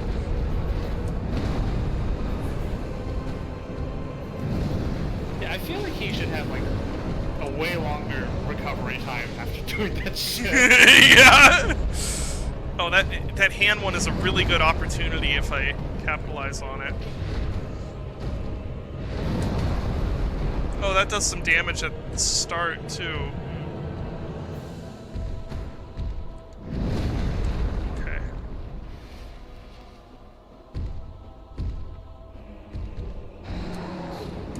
Nope, nope, no. Ah! Oh, come on! Okay. Okay, at least it didn't fully Yeah, kill you. didn't kill me, so that's... Oh, now he's doing it again, isn't he? Oh, that's Nah, odd. I that's think just he like- roared, didn't he? He didn't roar, that's his, like, I'm throwing my, Oh, okay. what do they used to call those? Like, the gooey hands that they... Oh, yeah, that's totally what that is. You're right. He's Yeah. throwing his gooey hand at you. Yeah. Oh, that's right. They did invoke Action Doom 2 for Fallen Ace, or Action Doom, or whatever. I've never actually played those, but Dave was like immediately, "Yo, it's like Action Doom." Yeah. So, and it's pretty much just a slog. Oh. Okay. Well, it took me quite a while to beat Artorias. So. That was a real cool fight, though. I can see why Artorias is a fan favorite fight. Like, I think that was sort of the perfect combination of like really punishing dodging, but it feels manageable. And it just felt so cool to learn all of those attacks and have it be this proper duel. This fight also, it's like these attacks feel manageable and learnable, and there's like time between for me to punish. I wish some of the Elden Ring bosses were more like this. Just like, oh, okay. You're just going right into your next 50 chain combo, guy. Yeah, they went too hard with the chain combos, I feel. It just got not fun after a while.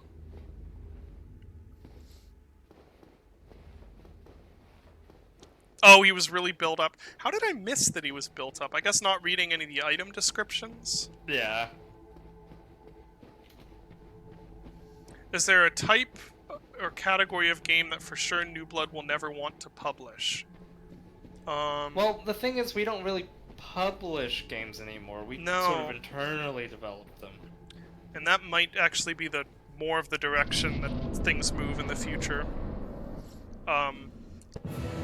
Or someone like Devolver offers to buy the company, and we all sell out and go.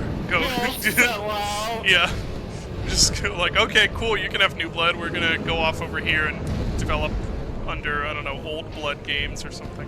Old Blood games. Can you tell me what's coming up for Gloomwood's patch? The next big thing that we're working on immediately is the difficulties, like Blood Moon and Crescent. And Oh man, that was a terrible one. New Blood, yeah. New Blood. Red Blood games. Yes. Oh man, the post-mortem we could have for Gloomwood. Cooler New Blood, yeah.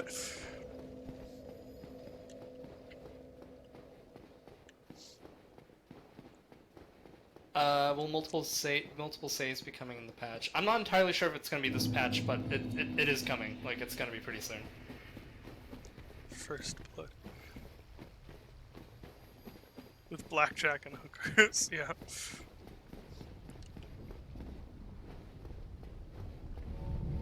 I have the crest key. Yeah, what the heck does that do, though? I should look, huh? What is a key? So is it in here? Crest key. Toggle display. And the doesn't help me. Blood Moon difficulty for the early access is going to have different changes than the Blood Moon difficulty that was in the demo. Like the changes that were in the demo, like the faster combat, attack speed, and less resources and enemy presence, or more enemy presence, those will still be in there, but there are some additional changes that are going to even throw more wrenches into the mix. It really is the sort of like, I'm really good at Thief and survival horror games, like, you know, throw everything you got at me. Respawning enemies, like Doom's Nightmare mode. God. Yeah, we're gonna turn on the System Shock 2 hybrids. Y'all wanna do a ghost run? Fine, here's your damn ghost run. It'll be like Silent Hill The Room, where there's this infinite ghost following you the whole time. Oh no, I was thinking that it's like now you're, you know, you can't not do a ghost run because enemies just come back after you've killed them. So.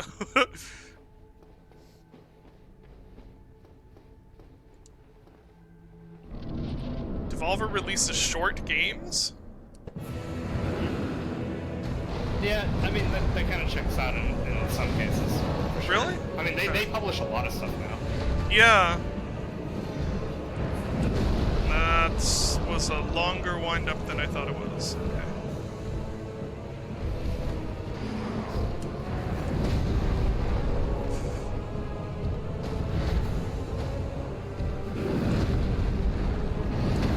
Ah, shoot. Throwing an RE2 Nemesis. We'll see.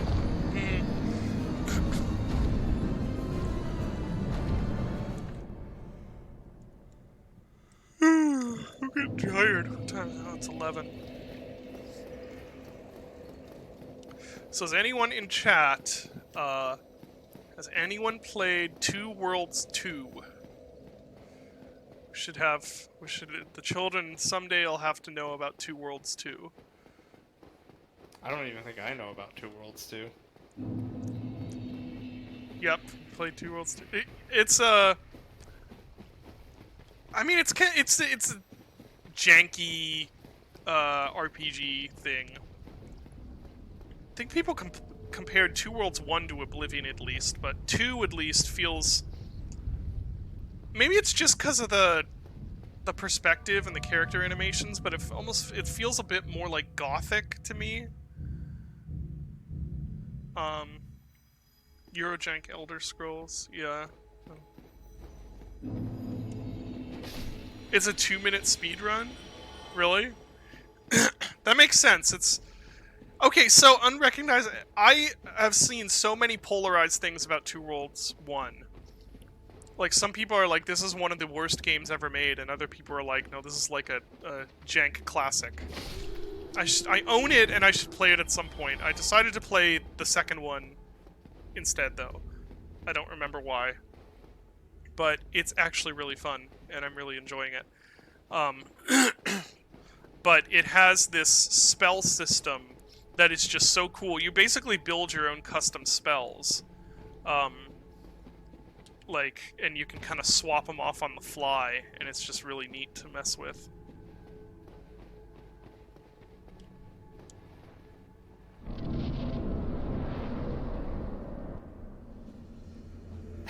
This video that Dave posted is so funny. Oh no. I'll see it when I'm done. The game dev slander video. Ow.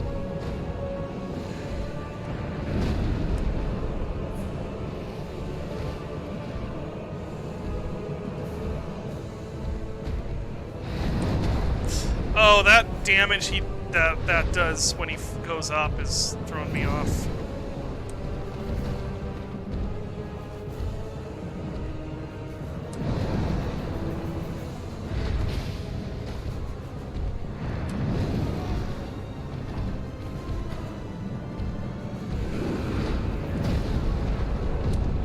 God, that attack is such a camera boss attack. Oh crap! Oh, you're so screwed. Yeah, I'm done. I'm dead. Custom spells. I haven't played Magicka, so I don't know. But it's like you can, you can be like, okay, here's this one's a projectile, and it does, has like ice, and but then it also has this effect where it does like a area of effect and attack that's fire, stuff like that. So I've played one play session of Magicka. Okay. And it was with my friends, who now refuse to play with me. Interesting. And the reason why is because I don't know if whatever class I picked or whatever, but they had a spell where you could spawn a giant boulder and throw it. And Magicka has friendly fire on. I see where this is going. So, yes. And I was losing my shit. Probably the hardest I've ever laughed, because I would just, in the middle of combat, just crush the entire party with a giant boulder. And everyone would die. And I couldn't stop doing it because it was so funny. Nice. And yeah, now my friends won't play with me. Reminds me that we gotta find a last party member for playing GTFO. I know. God damn it. Game's so fun. I told Eric that I was like, yeah, I said you wouldn't play with us because you're too much of a coward, and he's like, you rude bastard! How dare you tell everyone that? I mean, it's true. That game is great, though. It is really taxing, admittedly. It's like, I feel like if the levels were half as long, that would be perfect. They go on for like double the amount of time that you're comfortable with. Yeah, I do love that game though. I do. It's great, yeah. When it's firing on all cylinders. It's so cool. Team kills are a central part of the fun in Magicka. So what exactly is Magicka? What is... So, it's like, it's kind of... Diablo-esque is not the thing, probably not. You're like looking down like isometric, and you're controlling a character that's in the center of your screen, and it's like, I don't know, like a party of 4. Maybe it goes up even higher. and you're just like you're all wizards casting spells at enemies and stuff. But yeah, it's That one's hard to avoid. Holy crap. you can like mix elements and spells to create new types of spells, and like there's a lot of fun parts to it. I wouldn't know about how all this stuff later in the game because like I said, I had too much fun killing my friends the rock, and they wouldn't play with me anymore. It's like the last night I was playing Hunt with Leon and Andrew, and it devolved into Leon and Andrew killing each other repeatedly because Leon kept Leon kept laying down concertina trip mines right where Andrew was going to walk. Yeah. I've killed Andrew that way before too. It's really funny. That game Also, I discovered it is really fun to go in having spent all of your money on 4 big dynamite bundles and then just spam a compound with them. Anyway, what were we gonna say? That game's the most fun when everyone just accepts that it's just going to be fucking chaos. Yeah. And you just have to sort of lead into it. Yeah. Thankfully, there we go. That worked, kind of.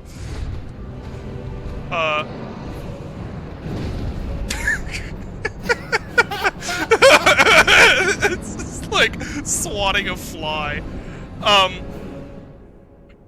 What was I gonna say? Oh, yeah, it's good that, like, none of us are real invested in winning or losing playing Hunt. Andrew being like, hold on, I need to do this.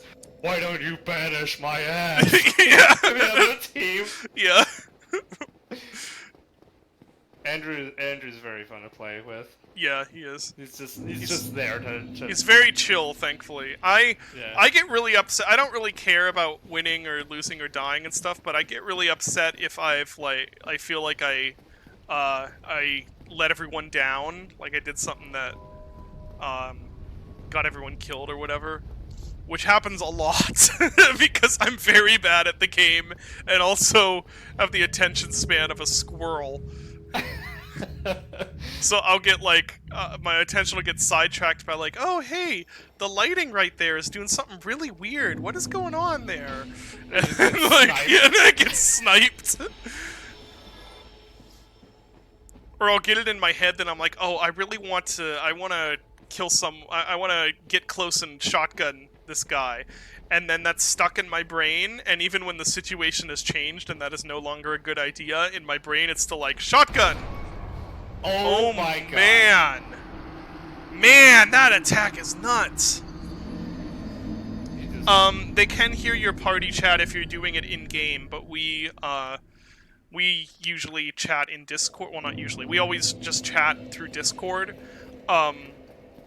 but then you can also talk in game, and so sometimes banter happens. I was a couple like a month or two ago, before Gloomwood stuff really kicked into gear. I was playing with Andrew and Jason, and we were like fighting the last dude at the compound, and I was like in a shotgun fight with him, and I almost lost.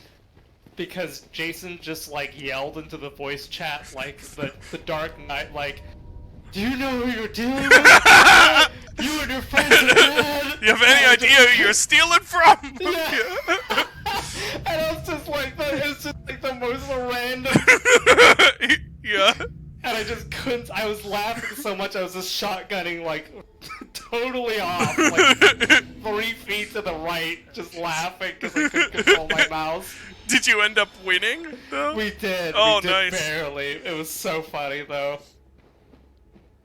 Yeah, that game has some, like any multiplayer game with friends, it can create some amazing moments. Okay, so, maybe if I just, yeah, maybe if I don't immediately rush in, I can avoid him doing whatever that is.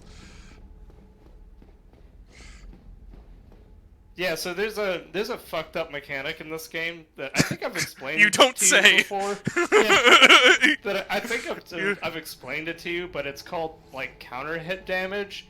Uh-huh. Basically, if an enemy hits you while you're mid animation, you will take like considerably more damage. Oh, that So- happens with enemies also?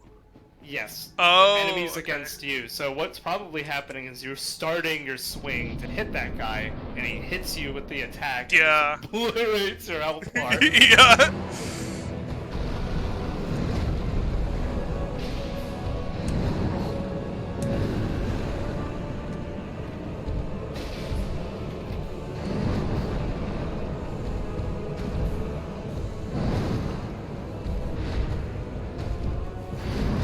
Oh, that damage, I hate that. That attack is so rude. Yeah, that's very difficult to He's gonna time. I was gonna say he's gonna wormy, gooey army. Yeah.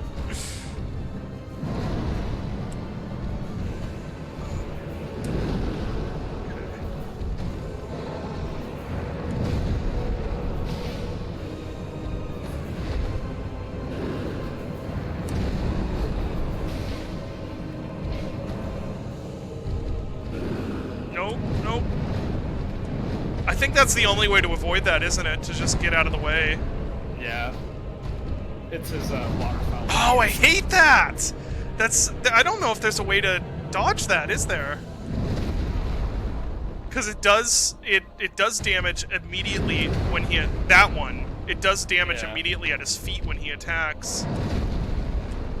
Oh, bad, bad, bad, bad. Ah. Okay, so that jump in the air is delayed more than I think it is. Yeah, you need to give that one a bit more time. Yeah.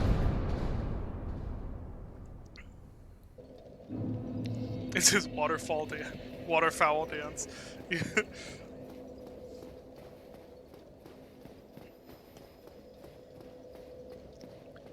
Oh, you can multi-hit by more than one dark orb. Okay. Charge sounding for Narnia. Yeah, That stuff in games is just so much fun. it's great. Yeah. And it's why we shouldn't totally get rid of voice chat. No, maybe this is a controversial subject. I guess I don't know, but like, I think it's a terrible idea for people to, or for not people, for developers to downplay or get rid of voice chat or global chat or like any sort of chat between players, which I know is to get rid of toxicity or try to get rid of toxicity, but that's why mutes exist. That's why you give people the ability to mute any other person in the game, and then problem solved. But like not being able to chat with other people in games is a huge detriment, not just to playing the game, but also to having fun in the game.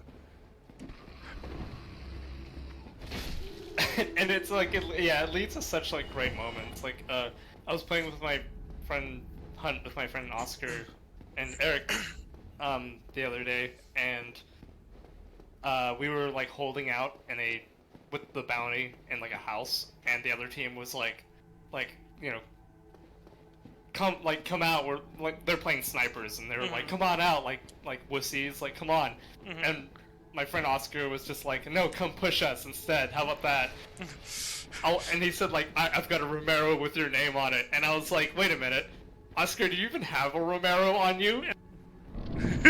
He's got like a sniper and like a pistol, and he's just like lying about what weapons he has to try to get the other team to do like to lean to a different strategy. That's the multi-attack. Okay. Just like, yeah, like you can do bluffs and or that video I posted a little while ago of the guy who was like, should we just call it a draw? That was so funny. So funny. Oh no! That's death right there. I think so. Is it true that if you hit his left arm, the one with all the blue feathery stuff on it, it does more damage? I think it might. I've seen you hit it a couple times, and I think it might do a little more damage. Yeah. Yeah, bluffing. Yeah, it's and this video Dylan's talking about is amazing because it's the guy who's filming it. He like shoots with his Romero, which if you haven't played Hunt, it's a single shot shotgun.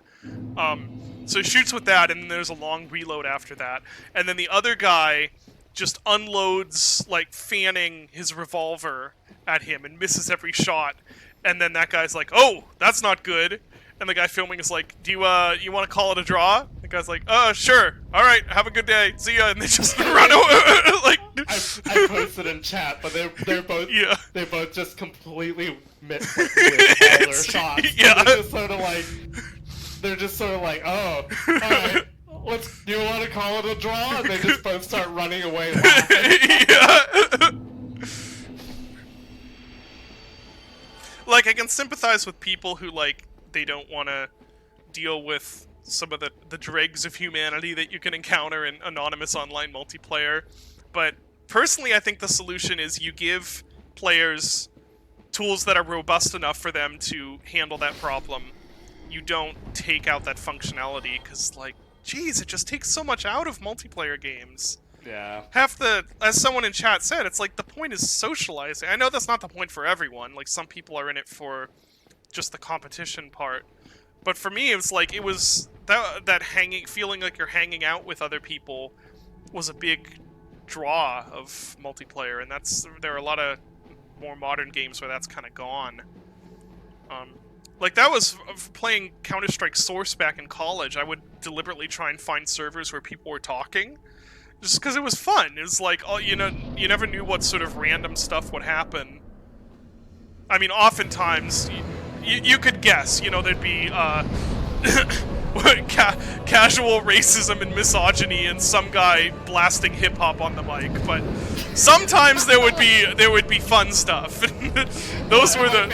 Oh, no. You'd enter a lobby and people are having, like, legitimate, deep conversations. Yeah. It's like, well, what are you doing? Yeah. I remember once in, this was actually CSGO. I haven't played CSGO in a while. I don't know if they've changed it, so if they've taken out voice chat or whatever. They've made some terrible changes to that game. But, years ago, I remember playing that, and it was in a server where, like, 2 or 3 guys from opposing teams decided to just go hang out together and play on the playground in one of the maps. And they were keeping the match from ending because they were just all playing together on the playground. Like, just random things like that. Like, that was the lifeblood for me of multiplayer shooters. And honestly, the cancer was sometimes fun in and of itself, too, because it could just be so funny to see the, like... you have this, like, 13-year-old trying to like, prove how macho he is or something, and then there's some, like, jaded 25-year-old guy who is just trolling the hell out of him. And the people spamming, like, hip-hop over the mic, and yeah. It's just, like, completely, like, compressed and destroyed. Or spamming, like, a series of tubes, like, remixes and stuff. Spamming the Benny Hill theme as the round at the end of round, cleanup part in TF2.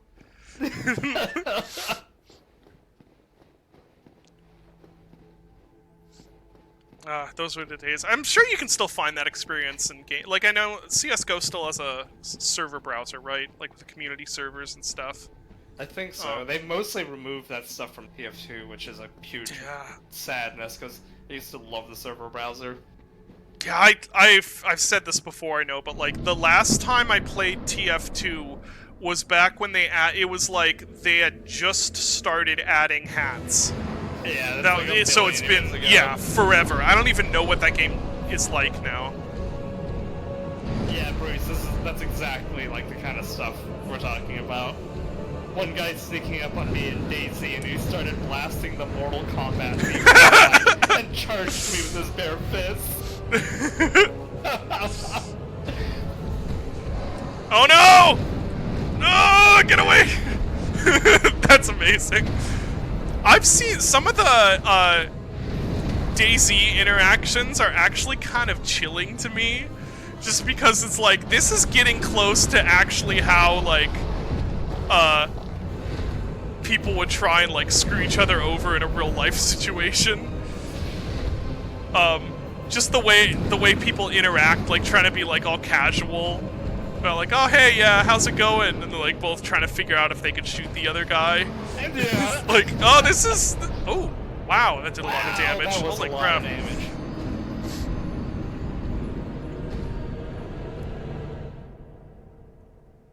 Yeah, so is the TF2 bot thing still a problem, right? I know Valve said they were going to start fixing that, but I assume... Assume they have not. So is TF2 it's actually better dead, now? or... Because people will constantly be like, oh, this game is dead, and the game has, like, you know, 100,000 concurrent players. Yeah, I feel like TF2 is always, like, has never really died in any way. There's always people playing it. Like, a lot of people, right? Well, there definitely was a good while where you'd enter a server and almost everyone was bots, and if the bots would team up and just kill the human players and vote kick them immediately. Oh. 10 to 20,000. Okay, so that's not huge, but that's a community. To be fair, like, when you consider how old that game is, it's kind of fair that they'd be sunsetting it. Why am I going this way? TF2 came out in what, 2007, right? Yeah. So that's... Yeah, Orange Box, right? Same with Portal and stuff. Yeah, so that's like a 15-year-old game at this point.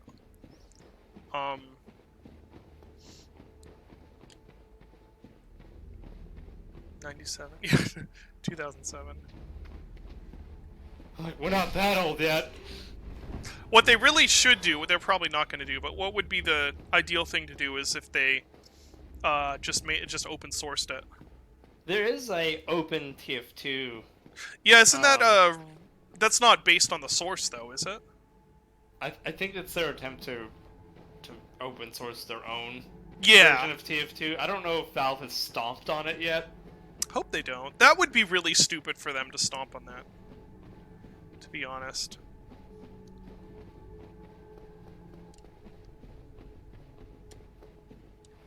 Yeah, that's right. There was one point where TF2 was going to be like super realistic, military, like modern military.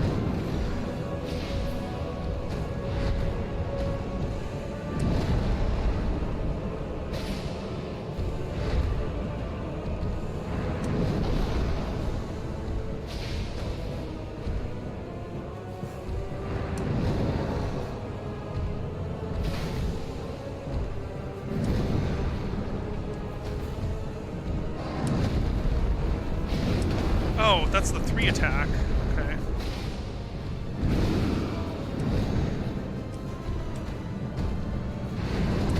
I didn't have time. I thought I did. Yeah, this boss really feels like it's designed to not let you have time to Yeah. drink.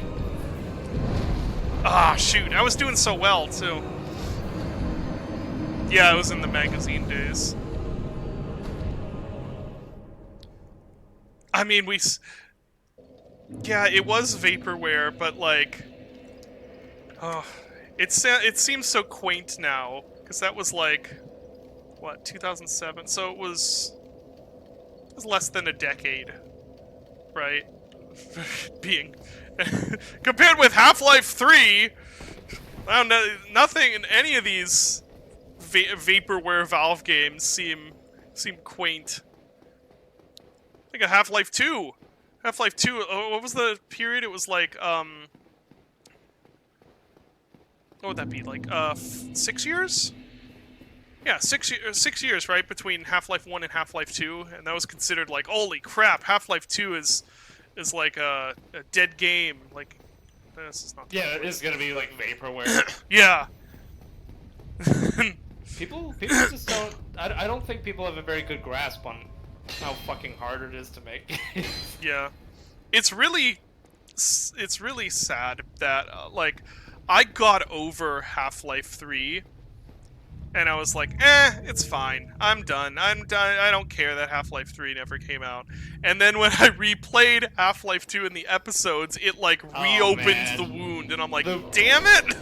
The end of episode 2 always reopens that wound. for Yeah.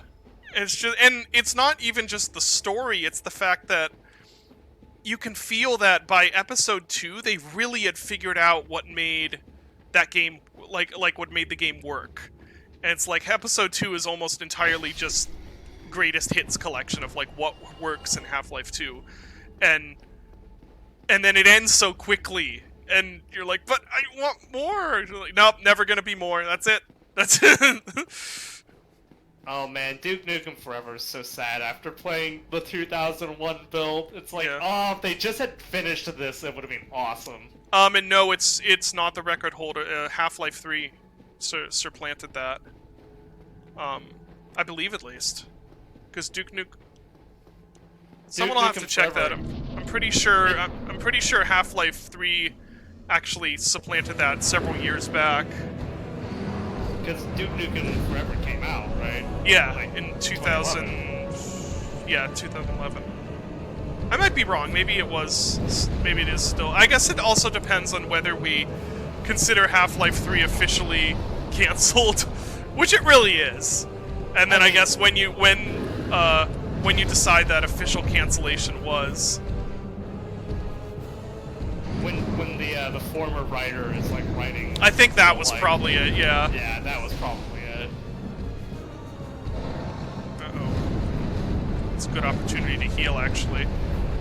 There we go.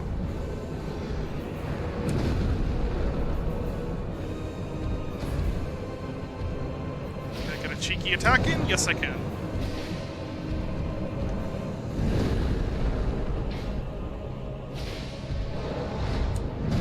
I always roll too soon on that one. Yeah.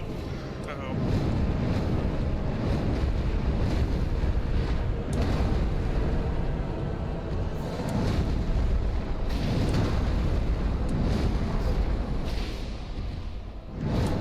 Oh, shoot.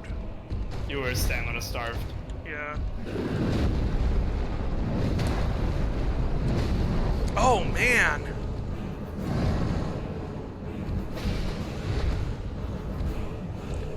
Yeah, I figured. Oh, I pressed the button, but it was too late. It was too late.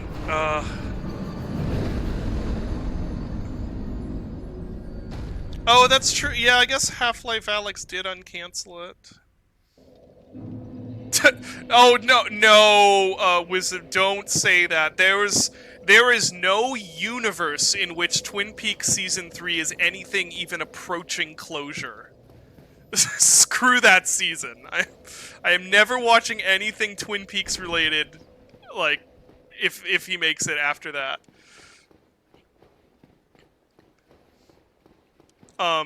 Yeah, I guess I really hope that they make another Half-Life game that's for flat screens. Like, I know they went on the VR train, and Alyx is a really cool VR game and everything, but like, I kind of just want another Half-Life game that isn't basically a Wii game. Like, yeah, it's yeah, that's a hard one. I thought Alex was really cool. Like, it's super cool, yeah. Yeah, it's super, like, such a cool experience, but I can't, yeah, I can't really enjoy it the same way that I go back and enjoy Half-Life 1 Yeah, or 2. I still haven't finished it. I just, Yeah. I don't know, it's really cool in a lot of ways. I'm just not really, I'm not really, kind of feel like I want to stick with it.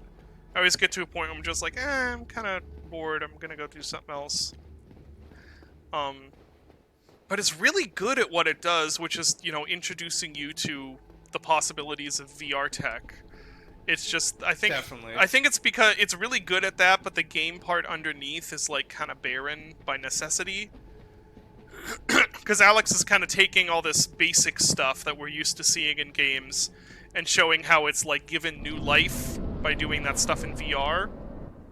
But it's still, I don't know. No, I totally get you. Like, the interaction of picking something up in Alex is like amazingly cool. Yeah. Oh my god, like, this is so friggin' rad. But it's different than like, oh, you know, this, you know, Half-Life 2 has like such good level design, or, you know, encounter design or whatever. Oh, jeez, that attack. Yeah, like, there's that whole project to do, like, Half-Life 2 or not Half-Life 2, Half-Life Alyx for flat screens. And I'm like, what is the point? Yeah, like, there's no be point in playing that game if it's not in VR. Yeah, that would just be not that good.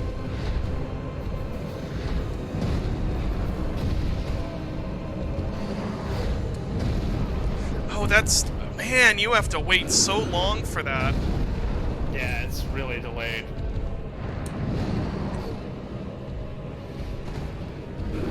Oh no. Yeah, I'm dead. Alex is the... No, that's not true. There's... No, I mean, Resident Evil 4, for instance, which is probably the best VR game that I've played. Which is so stupid because it's like a game that's almost 20 years old. Yeah, it's fantastic. Yeah, it's so good in VR. They made such a good port of it. It's great. How far did I get? Let's see. I am most of the way through the Jeff section. I think I got all the way through the Jeff section, but I wasn't entirely sure if there was more past that. Which was a really cool section. Yeah, I don't know. I really can't put my finger on why I haven't felt drawn to go back to well, now at this point, I don't think I could go back to using my Rift S because I have a borrowed Quest 2 that I've been using to play RE4, and it's just such a nicer experience without the cord. Yeah. So I'm gonna have to either... I think I might have to get my own Quest 2 at some point, but then I'd have to start Alex over. I don't know. I should finish it. I should just put the Rift S on and finish it, but then there's so many other games that I would rather play, I guess, right now. Not that, again, it's not that I dislike Alex or anything. Like, there's a lot about it I love. Just being able to explore those environments in VR is really cool, because they're very, very pretty-looking sort of urban exploration. You know, that's stuff that Half-Life 2 does well. Almost at the end of it. Okay, yeah. And I do know the ending to it also. It's like the reason why it sets up another Half-Life game, so I'm not missing out on that.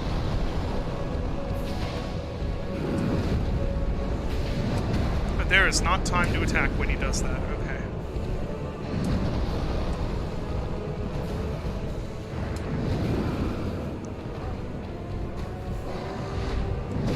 There, I timed that one right. Oh, I got good damage on that.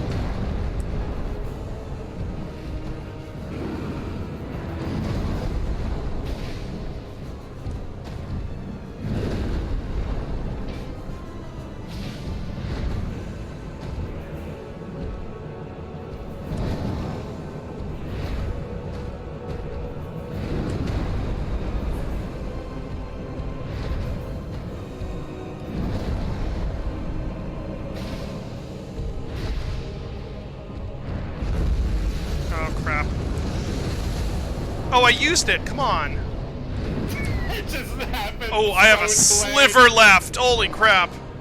Oh no. No, this'll work out because this gives me some time to heal. Oh. Nice. Okay. Ah! Okay. Oh, I guess you have to run away from the circle. I guess. Come on.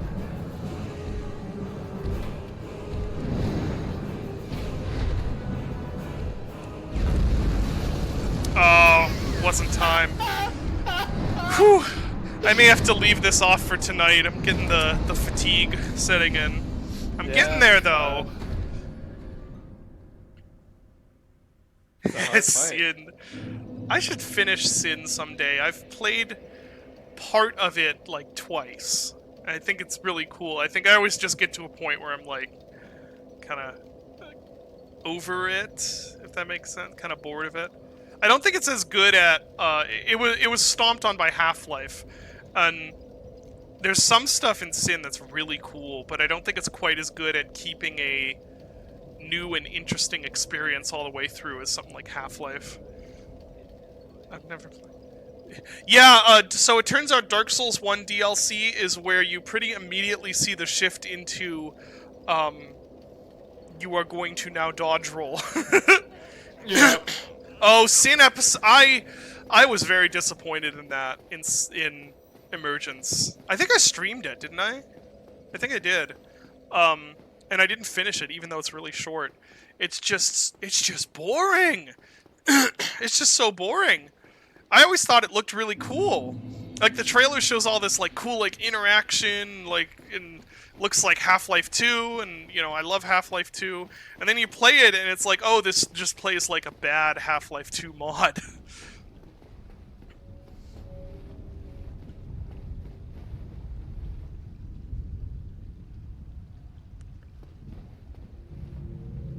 I'm gonna give this one more shot, and then I think I'll call it for tonight, just because I'm getting tired.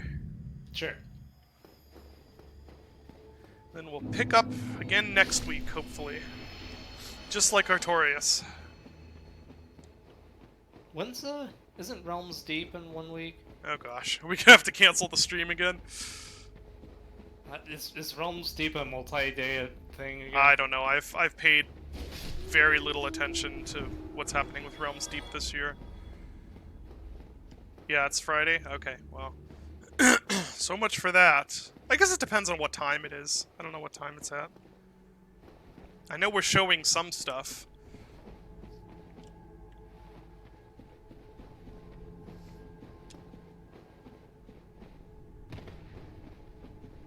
I think one thing that really, it's such a tiny thing, but it harms Sin a lot for me, is the tracers. Because there's such a disconnect between,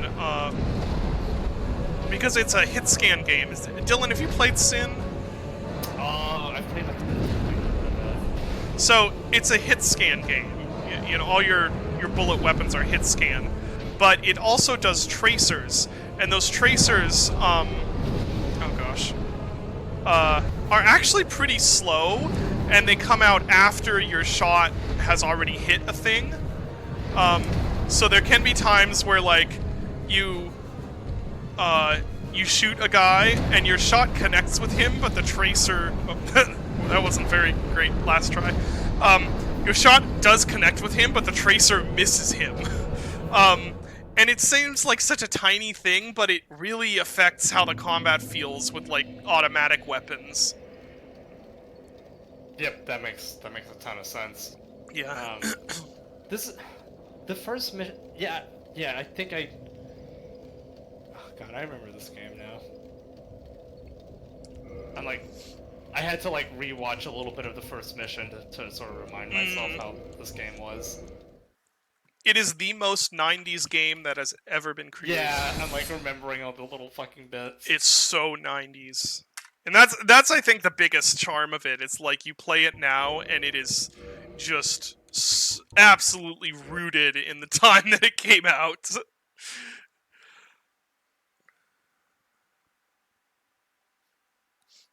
Yeah, the chopper intro's fun. I mean, it's a fun game.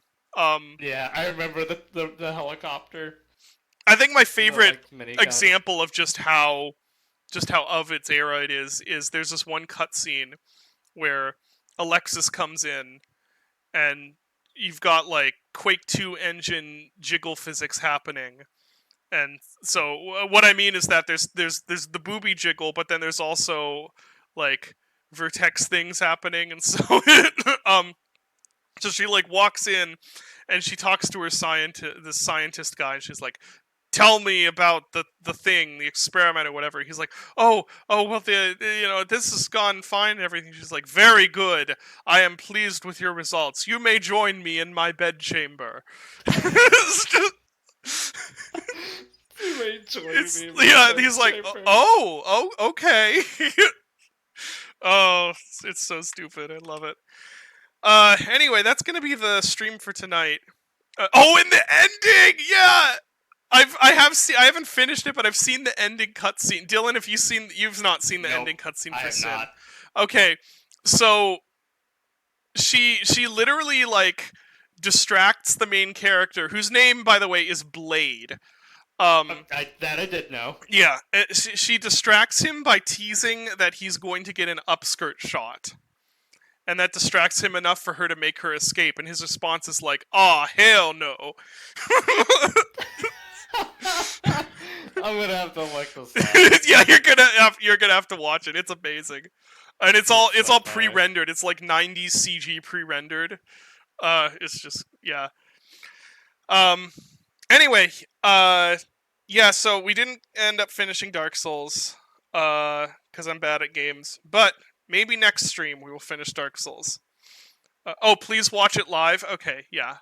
Here, Dylan, we'll just. Oh no, you're not watching the stream, so. No, I can turn on. Well, then I'm gonna hear you. I'll stream Yeah, it. you might have to. You might have to stream. Yeah, maybe I can. Sin game ending. Sin ending. Here we go. Is this good quality? This looks about right. Okay, let's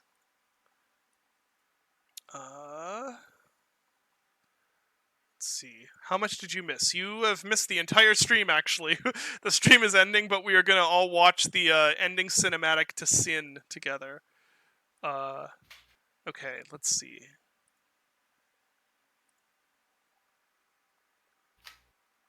Okay, you should be able to see...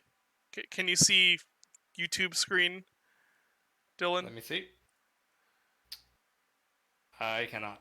You cannot? Wait. Maybe I see can. it now? Hold on. Yes, I can. I Okay. can see it now. Alright, everyone ready for this? Here we go.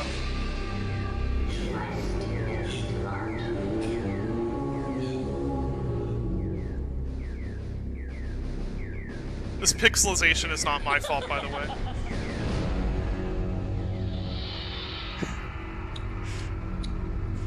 You've my been God, a very dude. naughty boy, Blade. Bad enough to kill you, bitch. What should I do with you, Blade? Perhaps I'll lobotomize you and keep you as a pet. That would be amusing, don't you think? I don't think you're gonna do squat, lady. In case you hadn't noticed, I have the gun. After all the shit you put me through, you're crazy to think you're gonna walk out of here alive. Oh, baby, that's no way to She's start so a relationship. Don't you know if you shoot me, you'll never ever learn your lesson? Now pay attention, because I have something very special to show you. Save it for someone who cares, wench. But John, I'm willing to bet my life you've never seen anything like this before. Watch I don't do... this! Oh, hell. You're kidding. It's so good!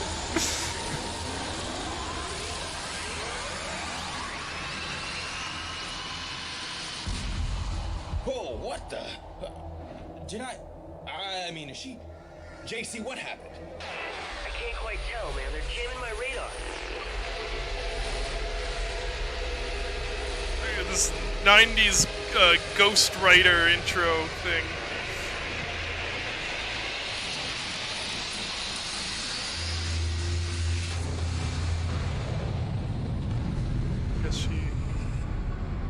I guess she takes off on a rocket. I don't remember any of what comes after that. I just remember the upskirt distraction. Wait a minute. Here we go. I'm tracking 4 outbound targets from your location. Oh no! What the? The targets have vanished.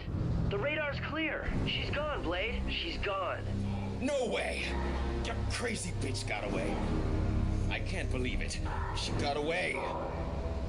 No!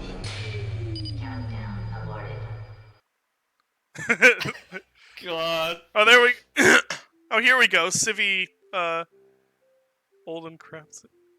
Did Civi not like Sin? I thought Civi liked Sin for some reason. Anyway, Civi video of Sin. If you need a rundown of the game. This is from 2017. Holy crap! This is some vintage Civi. Oh, you're a new one, chump. Oh yeah, here we go. Anyway, so yeah, that is the stream. Incredible. Yeah, it's real. Someone said it's Time Splitters levels of ridiculous. Yeah, it's like that, except it's like kind of not ironic. Anyway, so yeah, hopefully we'll stream next week. I guess it depends on what Realms Deep is doing. Yeah. But yeah, I will see everyone next stream. Thank you for coming, Dylan. Thank you for joining. Thank you for buying Gloomwood. And I'll talk to everyone later. Bye. Bye-bye.